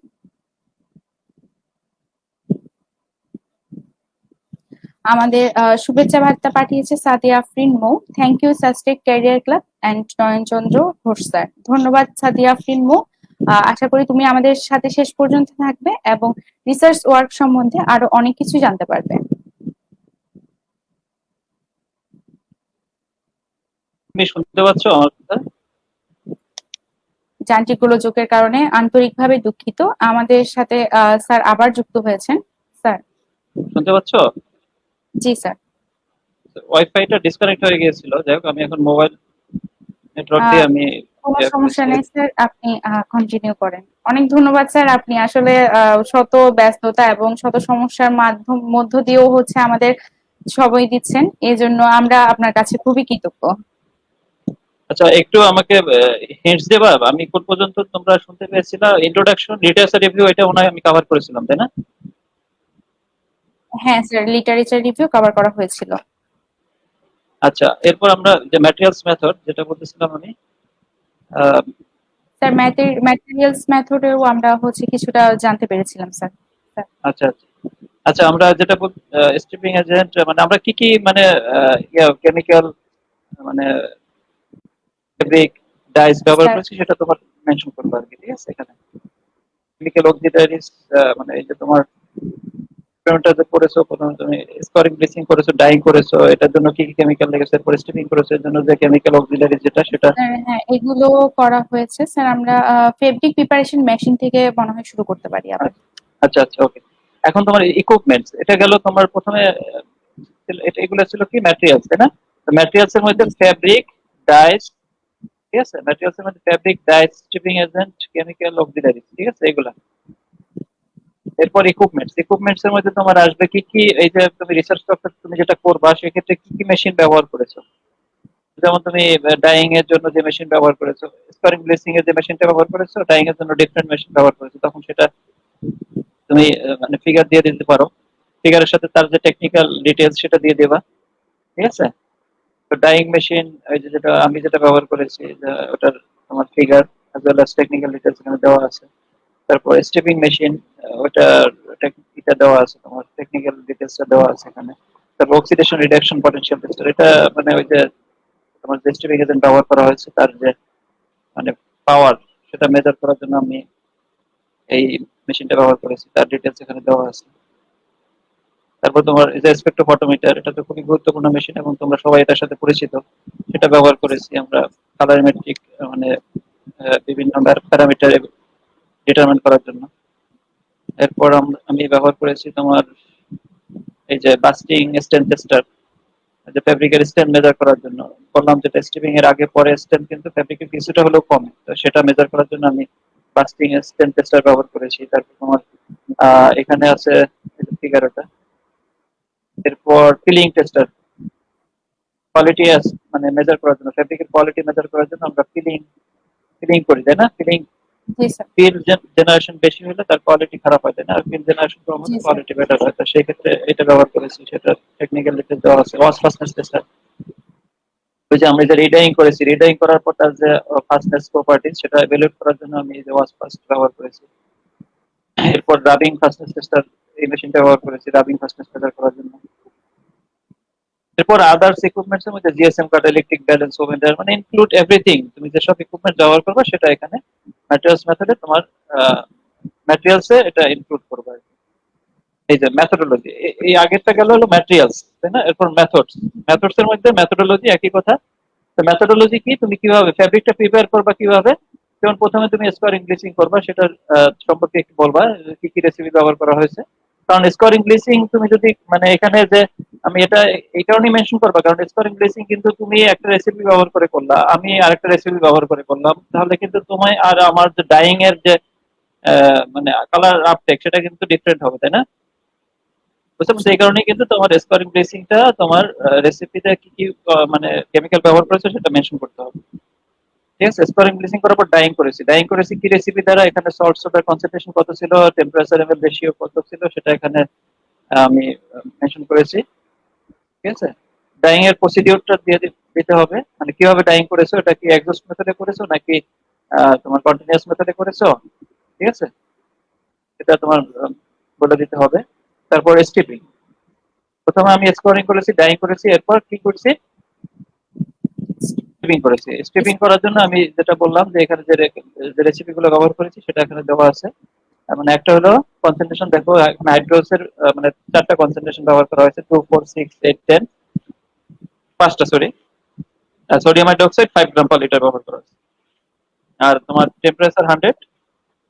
এখন আরেকটা কথা দেখো, এখানে কিন্তু টেম্পারেচার আমি কিভাবে তোমার 100 ইয়ে করলাম, তাই না?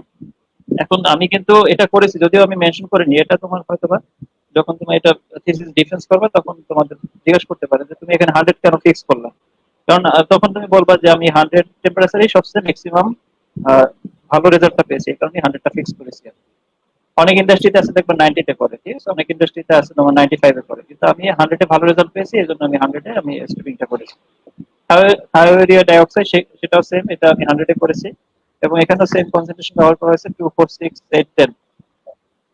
এবং এই যে স্ট্রিপিং যে হাইড্রোস দিয়ে যে স্ট্রিপিং করেছি তার যে মানে প্রসিডিউরটা এখানে বলা আছে।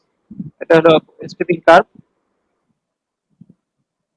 ঠিক আছে, এইভাবে স্ট্রিপিং করার পর এই যে রিডাইং করেছি, মানে ওই যে সেম টাইপের আবার রিডাইং করেছি, ঠিক আছে, সেম মানে যে তোমার যে সেট পার্সেন্ট সেটা ব্যবহার করে রিডাইং করার পর এই যে তোমার যে কালারিমেট্রিক ভ্যালু, স্ট্রিপ স্যাম্পলের যে কালারিমেট্রিক ভ্যালু সেগুলো আমরা ফাইন্ড আউট করেছি। এবং সেক্ষেত্রে দেখো এই যে তোমার যে মেজারমেন্ট এন্ড টেস্টিং, এটা কিন্তু তোমার ইম্পর্টেন্ট, কারণ এটার উপর বেস করেই কিন্তু তোমার রেজাল্ট ডিসকাশনে তোমার কি করতে হবে, ওই মানে ডিসকাশনটা করতে হবে, বুঝতে পারছো?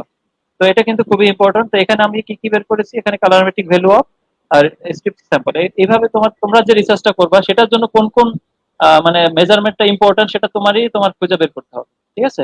ওইটা বের করার পর দেন তোমার অ্যাকর্ডিংলি রেজাল্ট ডিসকাশনে ওইটা নিয়ে তুমি ডিসকাস করবে, ঠিক আছে? মানে এটা আমি যদিও একটু পরে আসতেছি। তো এখানে তোমার কালারমেট্রিক ভ্যালু অফ স্ট্রিপ স্যাম্পল সেটা বের করেছি, তারপর এফিসিয়েন্সি অফ স্ট্রিপিং সেটা কোন ফর্মুলা ব্যবহার করে আমরা ব্যবহার করেছি সেটা এখানে আমি মেনশন করেছি। তারপর স্ট্রিপ ফেব্রিক কোয়ালিটি সেটা আমি কিভাবে তোমার মেজার করেছি, সেটা স্ট্রিপ ফেব্রিক কোয়ালিটি মেজার করার জন্য আমি যেটা বললাম যে স্ট্রেন্থ যদি বেশি কমে যায় সেক্ষেত্রে তার কোয়ালিটিটা কি হবে, মানে আমি সেম কনসেন্ট্রেশন তুমি হাইড্রোস দ্বারা ব্যবহার করলা, সেই ক্ষেত্রে তুমি কোয়ালিটিটা দেখলা, সেম কনসেন্ট্রেশন তুমি থায়োরিয়া ডাইঅক্সাইড ব্যবহার করে স্ট্রিপ করলা, সেটার কোয়ালিটিটা দেখলা। এখন যেটা কোয়ালিটিটা মানে বেটার হবে সেটা তুমি তখন রেজাল্ট দেখে তো বুঝতে পারবে যে স্ট্রেন্থ লস যদি কম হয় তার কোয়ালিটি বেটার, তাই না? ওয়েট লস, মানে ওয়েট লস যেটা কম হবে তার কোয়ালিটি তো বেটার হবে। ফিলিং রেজিস্ট্যান্স যার যত বেশি হবে তার কোয়ালিটি তত বেটার হবে, তাই না? তারপর K by G. S value of redyed sample, K by S ভ্যালুটা কেন বের করেছি? কে বাই এস ভ্যালুটা এটা তোমার এই যে কালার কি পরিমাণ কালার আপটেক হয়েছে আফটার স্ট্রিপিং সেটা মেজার করার জন্য কে বাই এস ভ্যালুটা বের করেছি, ঠিক আছে? জি স্যার। এইভাবে মানে তোমার রিসার্চের জন্য কোনটা সুইটেবল, কোন ভ্যালুটা তোমার বের করতে হবে, সেই অনুযায়ী তোমার ইকুইপমেন্ট তোমার সিলেক্ট করতে হবে এবং মেজারমেন্ট করতে হবে। Colour fastness to wash of redyed sample, এখানে তোমার যে রিডাইড স্যাম্পলে যে আবার কালার ফাস্টনেস, তুমি ডাইং করলেই তো হবে না, কালারটা তো থাকতে হবে, তাই না? কালারটা তো জি স্যার, যদি হ্যাঁ না ঠিক হয় কালারটা সেক্ষেত্রে তো কোয়ালিটিটা বেটার হবে আর কি। হ্যাঁ, রাইট।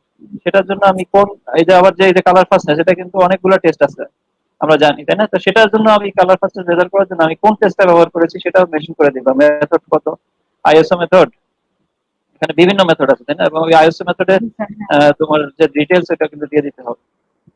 তারপর রাবিং এর ক্ষেত্রে তুমি কোন মানে কোন রাবিং টেস্টারটা ব্যবহার করেছো, কোন কোম্পানি, সেটা দিয়ে দিবা। এরপর দেখো মানে আমি আরেকটা জিনিস করেছি, cost analysis of stripping process. এখন তোমার মানে তুমি এমন একটা মানে প্রসেস ডেভেলপ করলা সেটা ইকোনমিক্যালি ফিজিবল না। মানে সেটা যদি তোমার ইন্ডাস্ট্রিয়ালিস্ট যারা আছে সেটা যদি তুমি ওখানে এস্টাবলিশ করতে চাও সেক্ষেত্রে মানে তোমার দেখা যায় সেটা কস্ট ইফেক্টিভ না, সেক্ষেত্রে কিন্তু সেটা ফিজিবল হবে না। তো সেক্ষেত্রে আবার এই জন্য তোমার কস্ট অ্যানালাইসিসটাও কিন্তু ইম্পর্টেন্ট। মানে তোমার এই যে স্ট্রিপিং করেছি আমি, এটা যে আমি হাইড্রোস দ্বারা করেছি সেক্ষেত্রে কস্টিংটা কিরকম হবে, নাকি আমি যখন ইউরিয়া ডাইঅক্সাইড দ্বারা করেছি তখন কস্টিংটা কিরকম হবে, সেটাও কিন্তু আমি এখানে করেছি, মেনশন করেছি। এই যে তারপর ফর রেজাল্ট ডিসকাশন, এটা কিন্তু খুবই ইম্পর্টেন্ট। এবং এখানেই তোমার কিন্তু তুমি দেখো এখানে যে বিষয়টা ফুললি তোমার রিসার্চ ওয়ার্কের মেইন পয়েন্টটাই হচ্ছে এটা যে রেজাল্ট ডিসকাশন, আমরা যে এতটুকু কষ্টটা করেছি সেটার হচ্ছে রেজাল্ট কি আসলো, সেটা positive or negative or anything, সেটা হচ্ছে আমরা রেজাল্টে হচ্ছে অ্যানালাইসিস করবো স্যার। রাইট। তো এখানে তোমার মানে আমি আমার রিসার্চের পার্সপেক্টিভে আমি রেজাল্ট ডিসকাশনটা বলছি তোমাদের। যেমন রিডক্স পটেনশিয়াল এখানে আমি কত পেয়েছি দেখো, এখানে তোমার একটা চার্ট দেওয়া আছে। জি রিডক্স স্যার। পটেনশিয়াল এখানে তোমার দেখো, যেটা হাইড্রোসের ক্ষেত্রে 2 গ্রাম পার কনসেন্ট্রেশন, 2 গ্রাম পার লিটার, এটা পেয়েছি -790। এটা মাইনাস দ্বারা করা হয়, মানে এটা তোমরা করলে, স্টাডি করলে বুঝতে পারবে। প্রেজেন্ট করা। হ্যাঁ। জি স্যার। তো এখানে দেখো সবচেয়ে তোমার মানে বেশি পাওয়া গেছে কত, এখানে 930, 38, 930। 969। হ্যাঁ, 4 গ্রাম পার হ্যাঁ, লিটার এখানে বেশি পাওয়া 969 গেছে। হচ্ছে সবচেয়ে বেশি পাওয়া গেছে। হ্যাঁ। তার মানে রিডক্স পটেনশিয়াল মানে বেশি হলে কি হবে, তার মানে স্টিপিং এফিসিয়েন্সি, এখান থেকে যেটা আমরা ফাইন্ডিংস পাবো সেটা কি, এই যে কনসেন্ট্রেশন যেটা মানে তোমার 4 গ্রাম পার লিটার, এই কনসেন্ট্রেশনে সবচেয়ে বেশি আউটপুটটা পাওয়ার কথা, মানে স্টিপিং এফিসিয়েন্সিটা সবচেয়ে বেটার হওয়া উচিত। এবং সেটা আমরা দেখবো যে কালারিমেট্রিক যে ভ্যালুগুলো আমরা পেয়েছি সেটা দ্বারা যদি আমি এটা এস্টাবলিশ করতে পারি যে 4 গ্রাম পার লিটারে আমি ম্যাক্সিমাম আউটপুটটা পেয়েছি, সেক্ষেত্রে কিন্তু আমার এটা সার্থক, আমার রিসার্চটা। তো আমরা এখন দেখবো এই 4 গ্রাম পার লিটারে আসলে আমি কি পেয়েছি, সেটা মানে হাইড্রোসের ক্ষেত্রে কত পেয়েছি, আর রিডক্স মানে রিডক্সের থায়োইউরিয়া ডাইঅক্সাইডের ক্ষেত্রে কি পেয়েছি, সেটা আমরা একটু মানে এর পরের টপিকসে আমরা আসছি। এই দেখো, degree of stepping process of differently died sample. দেখো এখানে আমি ওইটা না যাই, আমি সরাসরি এই যে দেখি। দেখো 1% মানে আমার লাইটনেস ভ্যালু, 1% এর ক্ষেত্রে লাইটনেস ভ্যালুটা কত আছে দেখো। এমসিটিপিএস এর ক্ষেত্রে যেটা মানে এখানে সবচেয়ে লাইটার স্যাম্পল কি তোমার এমএফটিপিএস। 50%। ঠিক আছে, এখানে মানে লাইটনেস ভ্যালু দ্বারা যেটা বোঝা যাচ্ছে, মানে এখানে সবচেয়ে তাহলে ডিপ হয়েছে কোনটা, এই যে এটা এমএফটিপিএস, এটা বেশি কি ডিপ 1%। 3% এর ক্ষেত্রেও সেম, এটা যেটা এমএফটিপিএস, তার মানে এমএফটিপিএস এর যে কালার ভ্যালু সেটা সবচেয়ে বেশি। ঠিক আছে, পিটেড স্যাম্পলের যে লাইটনেস ভ্যালু সেটা 94, এবং এটা আমরা জানি যে লাইটনেস ভ্যালু যত বেশি হবে সেটা কি হবে, তত বেশি লাইটার হবে, তাই না? তার মানে এটা হ্যাঁ কি স্যার, এটা পিটেড দেখতেও স্যাম্পল খুব কি ভালো সাদা লাগবে। ছিল, তাই না? হ্যাঁ, পিটেড স্যাম্পলটা কি, আমরা তো হোয়াইট ফেব্রিকের উপরই আমরা করেছি, তাই না, স্টিপিংটা করেছি। তো স্টিপিং পিটেড করেছে। স্যাম্পলটা কত ছিল তোমার 94। তো এটা যখন ডাইং করবো কি হবে, আস্তে আস্তে কমতে থাকবে, তাই না? এটা আমরা জানি, জি সবাই স্যার। জানি। এখানে দেখো, এখানে এই যে লাইট তোমার ফিগারটা কি বলা আছে, L value of the stripped sample for stripping light shade with hydros. এখানে হাইড্রোস দ্বারা লাইট শেড, যেটা লাইট শেড যে আমরা স্ট্রিপিং করেছি তার যে তোমার যে এল ভ্যালুটা আর কি। ঠিক আছে, তো এখানে দেখো, এখানে কি বোঝা যাচ্ছে, এখানে কোনটা লাইটার হবে, এটা মানে সবুজটা, লালটা, নাকি এটা ব্লুটা? এখানে সবচেয়ে সবুজ। লাইটনেস কোনটা আসছে, সবুজ। সবুজটা। সবুজ রাইট, চাই, সবুজ চাই। সবুজটা। তার মানে টিএফপি ভিএস এটা কিন্তু তোমার সবচেয়ে বেশি মানে কালারটা বেশি হয়েছে, তাই না?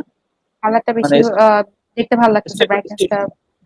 না, দেখতে না, সবচেয়ে বেশি এটা হয়েছে আর কি, কালারটা স্টিপ বেশি হয়েছে আর কি, তাই না? জি স্যার। এখান থেকে কিন্তু এটাই বোঝা যাচ্ছে যে এই যে সবুজ যেটা, এটার কালারটা সবচেয়ে বেশি স্টিপ হয়েছে আর কি, কালারটা বেশি কি হয়েছে, স্টিপিং হয়েছে আর কি। স্টিপিং হয়েছে স্যার। কারণ স্টিপিং তো তোমার ওই যে যেটা বললাম যে ফাংশনাল গ্রুপের কারণে কিন্তু স্টিপিংটা ভেরি করবে, তাই না? কারণ ফাংশনাল জি স্যার। গ্রুপের সাথে কিন্তু তোমার বন্ড স্ট্রেংথের একটা রিলেশন আছে। সব ফাংশনাল গ্রুপের বন্ড স্ট্রেংথ কিন্তু সেম হবে না। যেটার বন্ড স্ট্রেংথ যত কম হবে সেটা কিন্তু স্টিপিং এর সময় তত তাড়াতাড়ি উঠবে, তাই না? আর যেটার জি বন্ড স্যার। স্ট্রেংথ যত বেশি হবে স্টিপিং এর সময়, সেটা কি হবে, সেটা তত কম উঠবে। কম কম উঠবে, কম উঠবে। রাইট।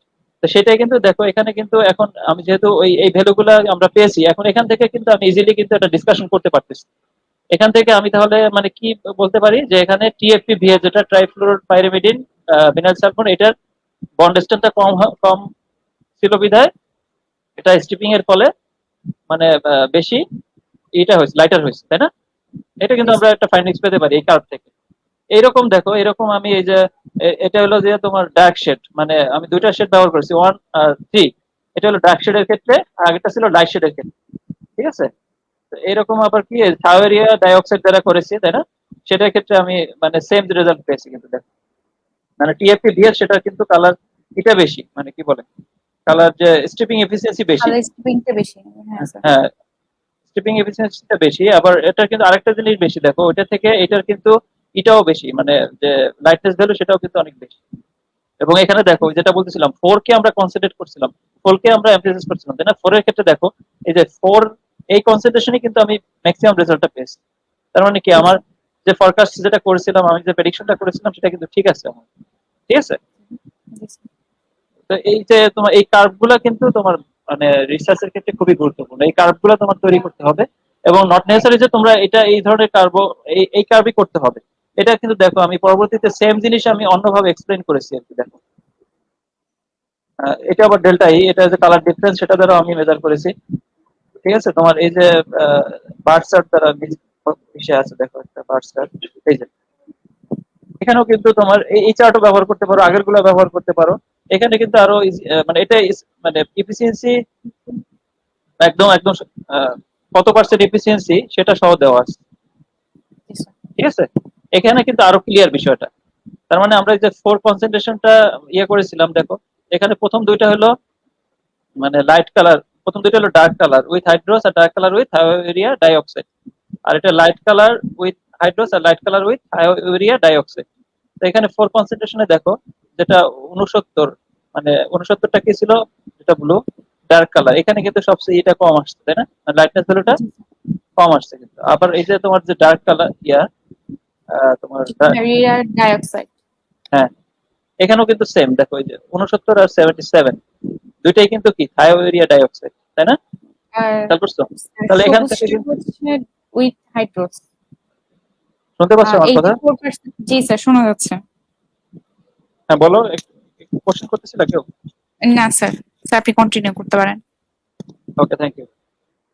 তার মানে এই যে দেখো এই যে এই ধরনের চার্ট তোমার কিন্তু কোথা থেকে পাবা, এগুলো কিন্তু ইয়ে থেকে পাবা, ওই যে তুমি যে টেস্ট গুলো করছো, ঠিক আছে, কালারমেট্রিক ভ্যালু যে বের করেছো ডাটা কালার দিয়ে, সে ওইখান থেকে কিন্তু এই চার্ট গুলো পাওয়ার পর ওই চার্টটা তুমি কিভাবে প্রেজেন্ট করবা, এটা তুমি মানে বার চার্ট আকারে দিবা নাকি তোমার ওই গ্রাফ লেখ আকারে আকারে দিবা, গ্রাফ আকারে দিবা, এটা কিন্তু তোমারই ডিসাইড করতে হবে কোন ভাবে দিলে যারা সব সুন্দর মানে হয় জিনিসটা এবং বুঝতে ইজি হয়। ইজি হয়, সেটা তোমারই সিলেক্ট করতে হবে। ঠিক আছে, আমি ডিটেলস না গেলাম, এরপর এইভাবে জিনিসটা করবা। আবার দেখো এখানে তোমার এই যে একদম ফাইনালি তোমার লাইট ডার্কের ক্ষেত্রে এফিসিয়েন্সিটা মানে যেটা 8 গ্রাম পার লিটার হাইড্রোসে সবচেয়ে মানে পারফরমেন্সটা ভালো আসছে। সেই ক্ষেত্রে মানে এটা কি হবে, মানে চারটা কিরকম হবে, আর একটা হলো তোমার এটা হলো 4 গ্রাম পার লিটারে যে তোমার এটা ভালো আসছে সবচেয়ে ইউরিয়া ডাইঅক্সাইডের ক্ষেত্রে, সেটা এখানে একটা কম্পারিজন দেওয়া আছে। এখান থেকেও তুমি ওই কম্পারিজন দেখে মানে ওই চার্ট দেখে তুমি তুমি ওটা ইয়ে করবা, মানে ডিসকাশনটা করবা। তারপর কাস্টিং স্টেটের রেজাল্ট এখানে দেওয়া আছে, ওইটাও সেম তুমি এইভাবে আমি দিয়েছি, এইভাবে মানে লেখা আকারে দিয়েছি, চিত্র আকারে দেওয়ার পর দেন আমি ওটা ডিসকাস করেছি। ঠিক আছে, তারপর ওয়েট লস সেটাও আমি লেখা আকারে দিয়েছি। তারপর পিলিং রেজিস্ট্যান্স, এটাও তো আমরা জানি ম্যাক্সিমাম ভ্যালু 5 আর মিনিমাম ভ্যালু 1, তাই না? তো এটাও তোমার বিভিন্ন গ্রুপের ক্ষেত্রে তোমার এটা ইয়া হবে, মানে হাইড্রোজের ক্ষেত্রে তোমার কনসেন্ট্রেশন বেশি ব্যবহার করলে কিন্তু দেখো যেখানে 10 ব্যবহার করেছি সেখানে পিলিং রেজিস্ট্যান্স আসছে 3.5, তাই না?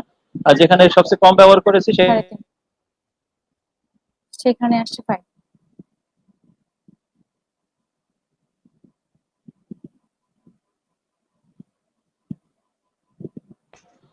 সেখানে কিন্তু তোমার একটু কমছে আর কি। তার মানে হাইড্রোজের কনসেন্ট্রেশন যদি বাড়াও সেক্ষেত্রে, শুনতে পাচ্ছ ইয়া, তুমি শুনতে পাচ্ছ? জি স্যার, জি স্যার শোনা যাচ্ছে। হ্যাঁ, কনসেন্ট্রেশন বাড়াইলে কি হবে, তোমার পিলিং রেজিস্ট্যান্স মানে ফেব্রিকের যে কোয়ালিটি সেটা কনসেন্ট্রেশন কিন্তু বাড়লে ফিলিং রেজিস্ট্যান্স কমতে থাকবে। কমবে কমবে, হ্যাঁ, এবং সেক্ষেত্রে ফেব্রিকের কোয়ালিটিটাও কিন্তু খারাপ হবে, তাই না? ভালো হবে। স্যার খারাপ খারাপ হবে, খারাপ হবে।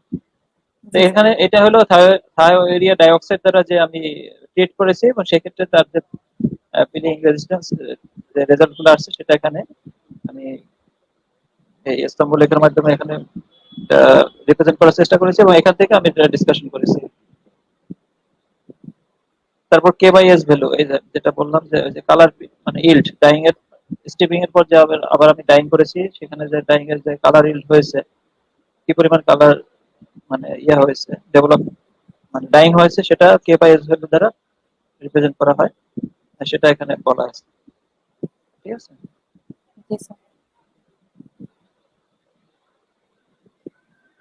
তারপরে যে কালার ফার্স্টে যেটা বললাম যে ডাইং করার পর কালার ইল্ড পেলাম, কালার ইল্ড করার পর এখন আমি ফাস্টনেস সেটা সেটা আমি চেক করেছি। ফাস্টনেস চেক করার পর সেটা আমরা দেখেছি যে কোনটার ক্ষেত্রে মানে 1% এর ক্ষেত্রে তোমার চেঞ্জিং রেট চেঞ্জ রেটিং এ কত আসতেছে, স্ট্রেনিং রেটিং এ কত আসতেছে। তো একটা তারপর ফেব্রিকের যতগুলো কোয়ালিটি থাকে, একটা ফেব্রিক ভালো হওয়ার ক্ষেত্রে যে যে কোয়ালিটি গুলো আমাদের মেজার করা থাকে, এবং সেই কোয়ালিটি গুলো আমাদের রিসার্চ ওয়ার্কে কতটুকু কাজ করছে এবং আমাদের কোয়ালিটিটা কত পরিমাণ ভালো হচ্ছে, সেই জিনিসগুলো আমাদের ডিটেলস একটা অ্যানালাইসিস করতে হবে রাইট, টেস্টের মাধ্যমে। এই যে তোমার যে কস্ট অ্যানালাইসিস যেটা বলতেছিলাম, জি তুমি স্যার। যে স্টেপিং করলা, স্টেপিং করার পর তোমার মানে কস্টিংটা কিরকম হবে সেটা কিন্তু তোমার মেনশন করেছি আমি। ফাইনালি তোমার এখন সামারাইজ করবো, মানে কনক্লুশনে আমি যে রেজাল্ট গুলো পেয়েছি সেটা আমি দেখো এখানে মানে 1 পেজের মধ্যে আমি এটাকে সামারাইজ করেছি। ঠিক আছে, এখানে দেখো আমি রিডক্স পটেনশিয়াল কি হয়েছে, ইউরিয়া ডাইঅক্সাইডের ক্ষেত্রে আমি এটা বেশি পেয়েছি হাইড্রোক্স থেকে। তারপর স্টিপিং এফিসিয়েন্সি, এটাও ইউরিয়া ডাইঅক্সাইডে বেশি পেয়েছি।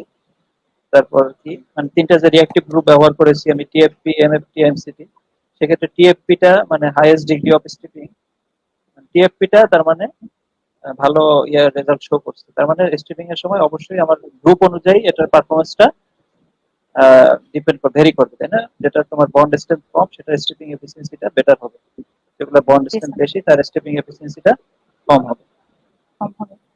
তারপর তোমার কোন কনসেন্ট্রেশন আমি বেটার রেজাল্ট পেয়েছি সেটা আমি এখানে মেনশন করেছি। তারপর কোন শেডে মানে লাইট শেড, ডার্ক শেড, দেখবা যত বেশি শেড পার্সেন্ট বেশি হবে সেটা কিন্তু স্ট্রিপিং তত মানে কম হবে, বুঝতে পারছো? লাইট শেডে স্ট্রিপিং এফিসিয়েন্সিটা বেটার হবে, সেটা আমি পেয়েছি, সেটা মেনশন করেছি।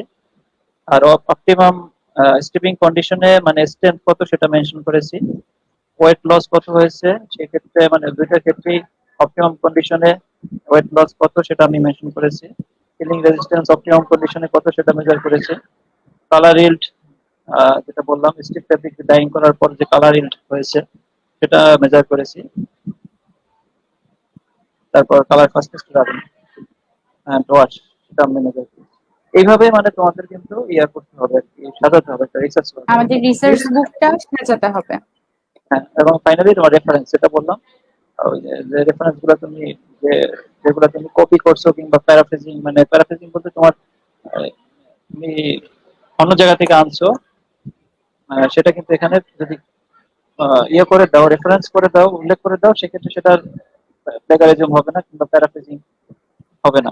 ঠিক আছে, তো দেখো আমি এখানে এই রিসার্চটা করার জন্য মোট আহ 28 28 না বেশি 43টা রেফারেন্স ব্যবহার করেছি।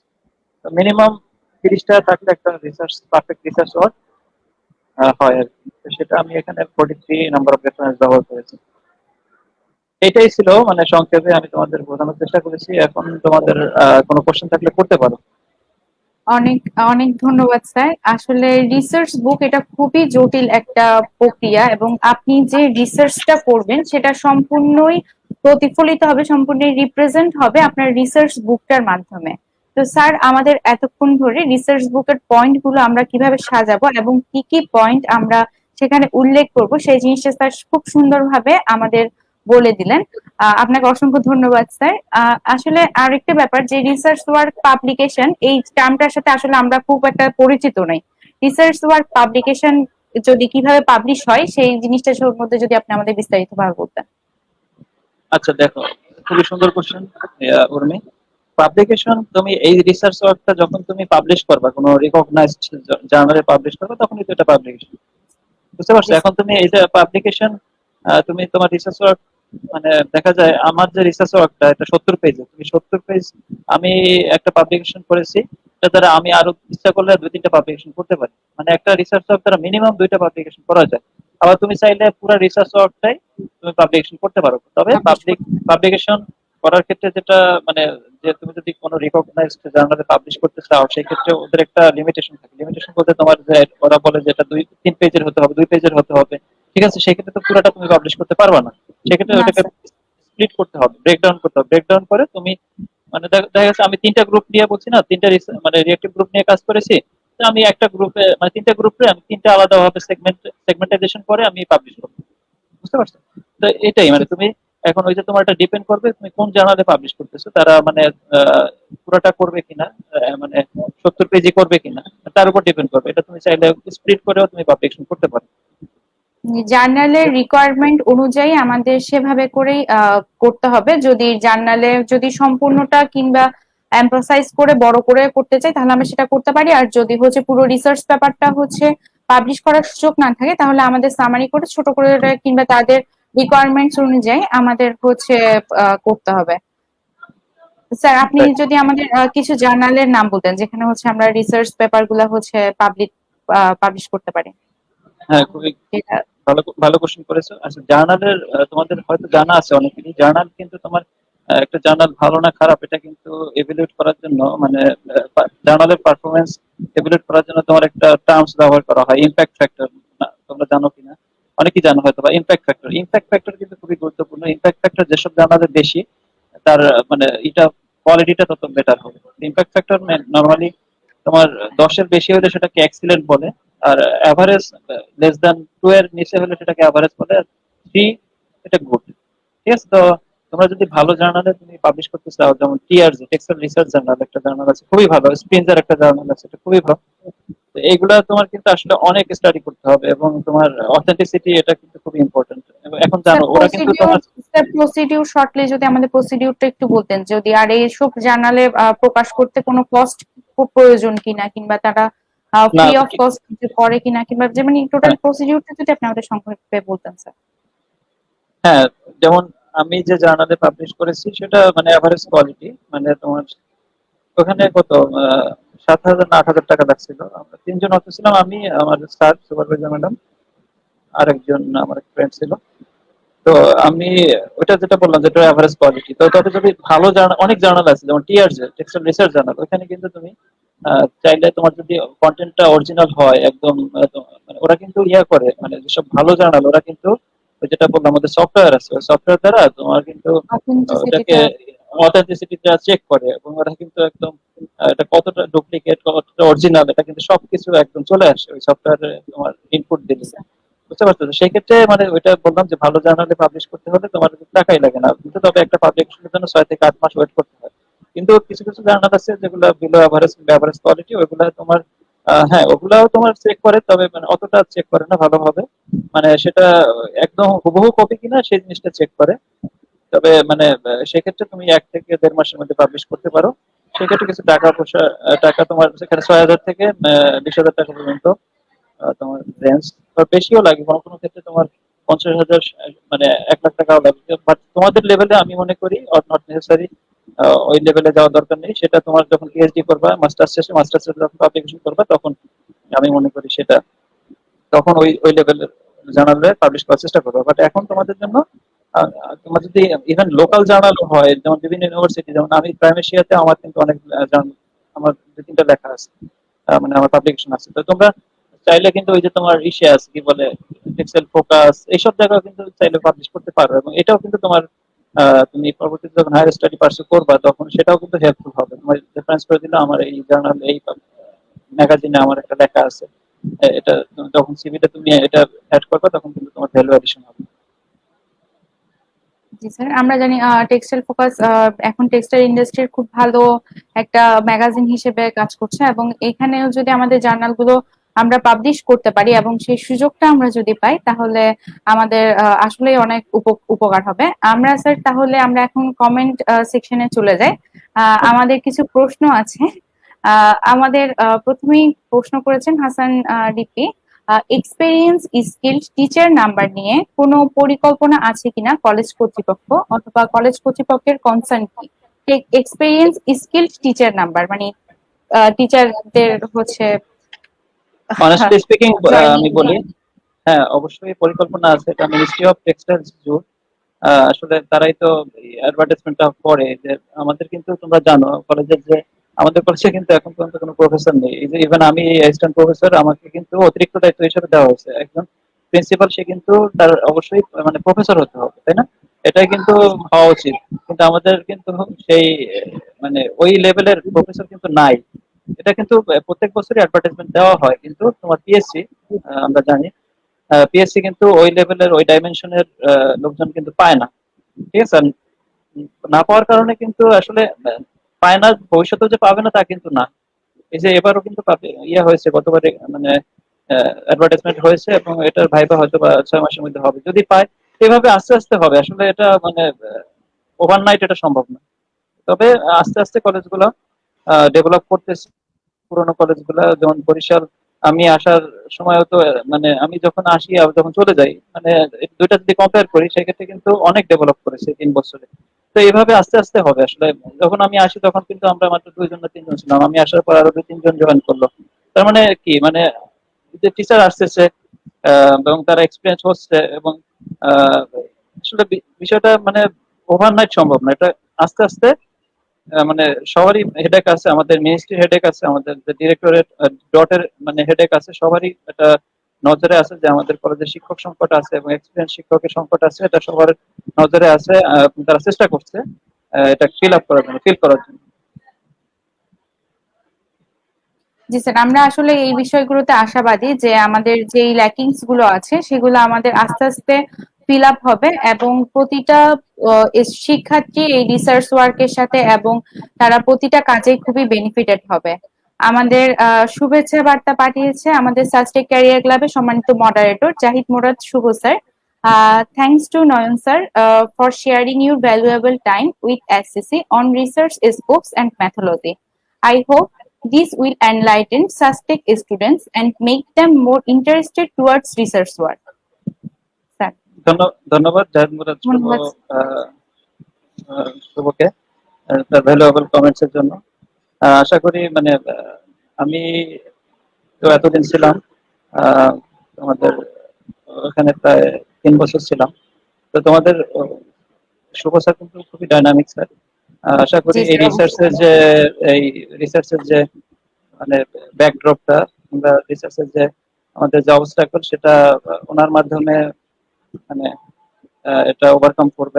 সাস্টেক textile engineering college, Shahid Aftab Hossain textile engineering college, এই তোমার শুভ স্যারের মাধ্যমে মানে এই রিসার্চের নতুন একটা দিগন্তের সূচনা হবে, এটা আমার বিশ্বাস। অবশ্যই স্যার, আমরাও এটা বিশ্বাস করি যে শুভ স্যার আমাদের সাস্টেক ক্যারিয়ার ক্লাবের একজন অন্যতম প্রতিষ্ঠাতা হিসেবে তিনি সাস্টেক স্টুডেন্টদেরকে অনেক নতুন নতুন সুযোগ এবং সম্ভাবনা এবং কিভাবে আপডেট করা যায়, কিভাবে নতুন বিশ্বের সাথে তাল মিলিয়ে চলা যায়, এই জিনিসগুলো অবশ্যই স্যার সবসময় কনসার্নে থাকেন এবং আমাদের সবসময় এই বিষয়গুলোতে আপডেট রাখেন। এবং আমরাও চাই যে ক্যারিয়ার ক্লাবের মাধ্যমে স্টুডেন্টরাও এই বিষয়ের সম্বন্ধে জানুক এবং তারা আপডেট হোক। আমরা আমাদের কমেন্ট করেছেন Islam Riaz sir, good initiative, appreciated such activities of সাস্টেক career club. ধন্যবাদ স্যার।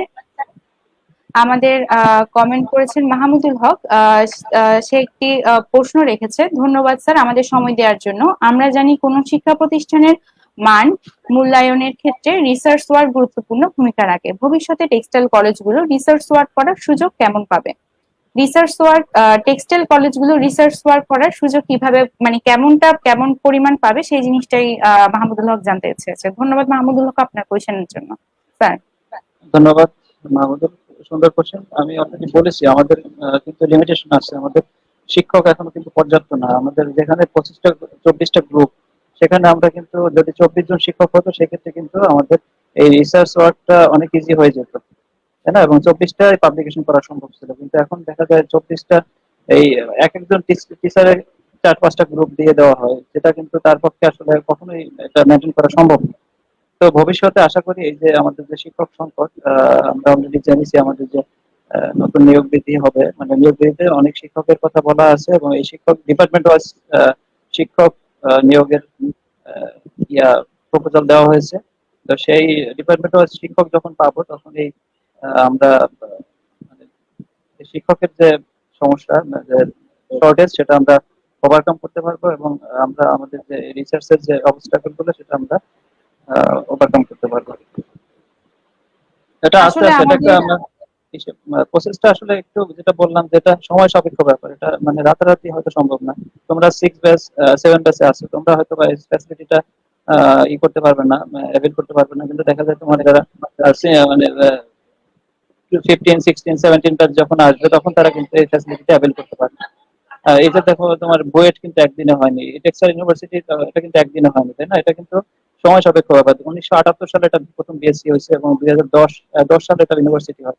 আমাদের সময় তোমরা তো রিসার্চ মানে জিনিসটা টার্মসটা শিখতে পারছো, আমাদের সময় কিন্তু আমরা তাও জানি না রিসার্চ বাংলা ওয়ার্ডটাও কিন্তু আমাদের জানা ছিল না। আমরা রিসার্চ আমাদের প্রজেক্ট ওয়ার্ক ছিল, বাট আমরা কিন্তু মানে প্রজেক্ট ওয়ার্কটা স্যার কি করতো, বিভিন্ন কোশ্চেন করতো, কি করছো কিভাবে ড্রয়িং করছো শেষ, এটাই কিছু। এটাই রিসার্চের পাবলিকেশন, এটা কখনোই কিন্তু আমাদের সময় মানে এটা ছিল না, আমাদের মাথায় ছিল না এটা কিভাবে করে কি করে। কিন্তু যাই হোক আমি সুযোগ পেয়েছি একাডেমিক প্রাইমেশিয়াতে যখন জব করেছি, তখন আমাদের সিনিয়র স্যাররা ছিলেন, তারা তাদের কারণে এটা কিছুটা হলেও আমি শিখতে পেরেছি। তো তাদের আসলে ধন্যবাদ জানাই। আহ এটাই তোমাদের সাথে শেয়ার করছি। আসলে স্যার আমাদের প্রচুর লিমিটেশন থাকবে, প্রচুর সমস্যা থাকবে, কিন্তু আমাদের সবসময় চিন্তা করতে হবে আমাদের মধ্যে যেই ব্যাপারগুলো আছে, আমাদের কলেজের মধ্যে যে মেশিন গুলো আছে কিংবা কলেজের যে রিসোর্স গুলো আছে, সেই রিসোর্স গুলাকে আমরা যাতে প্রপার ইউটিলাইজ করতে পারি। আমরা যেন সবসময় লিমিটেশনটা না নিয়ে না ভেবে আমাদের যা রিসোর্স আছে, যা সম্পদ আছে, সেটিকে ভালোভাবে ইউটিলাইজ করে নিজেদের স্কিলটা ডেভেলপ করতে পারি। রাইট।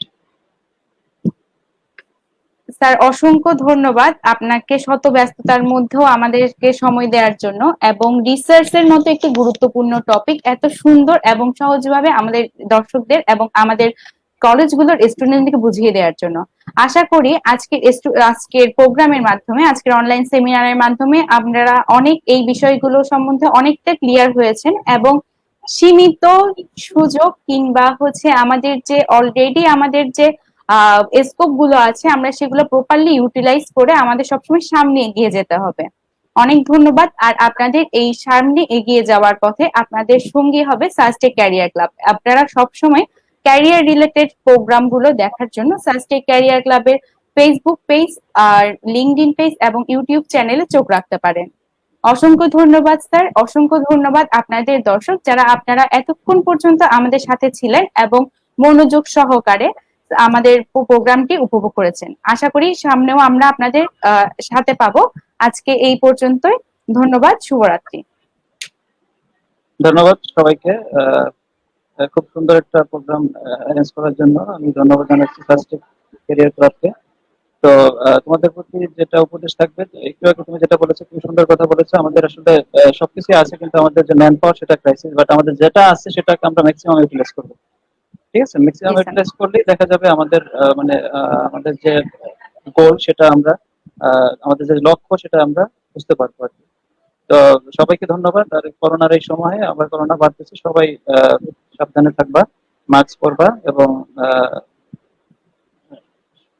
তুমি নিজে সেফ থাকবা এবং পরিবারের সকলকে সেফ রাখবা। ধন্যবাদ সবাইকে। স্যার অবশ্যই। আপনাকেও ধন্যবাদ। আমরা আপনার সুস্থ এবং দীর্ঘায়ু জীবন কামনা করছি। ধন্যবাদ থ্যাংক স্যার। ইউ।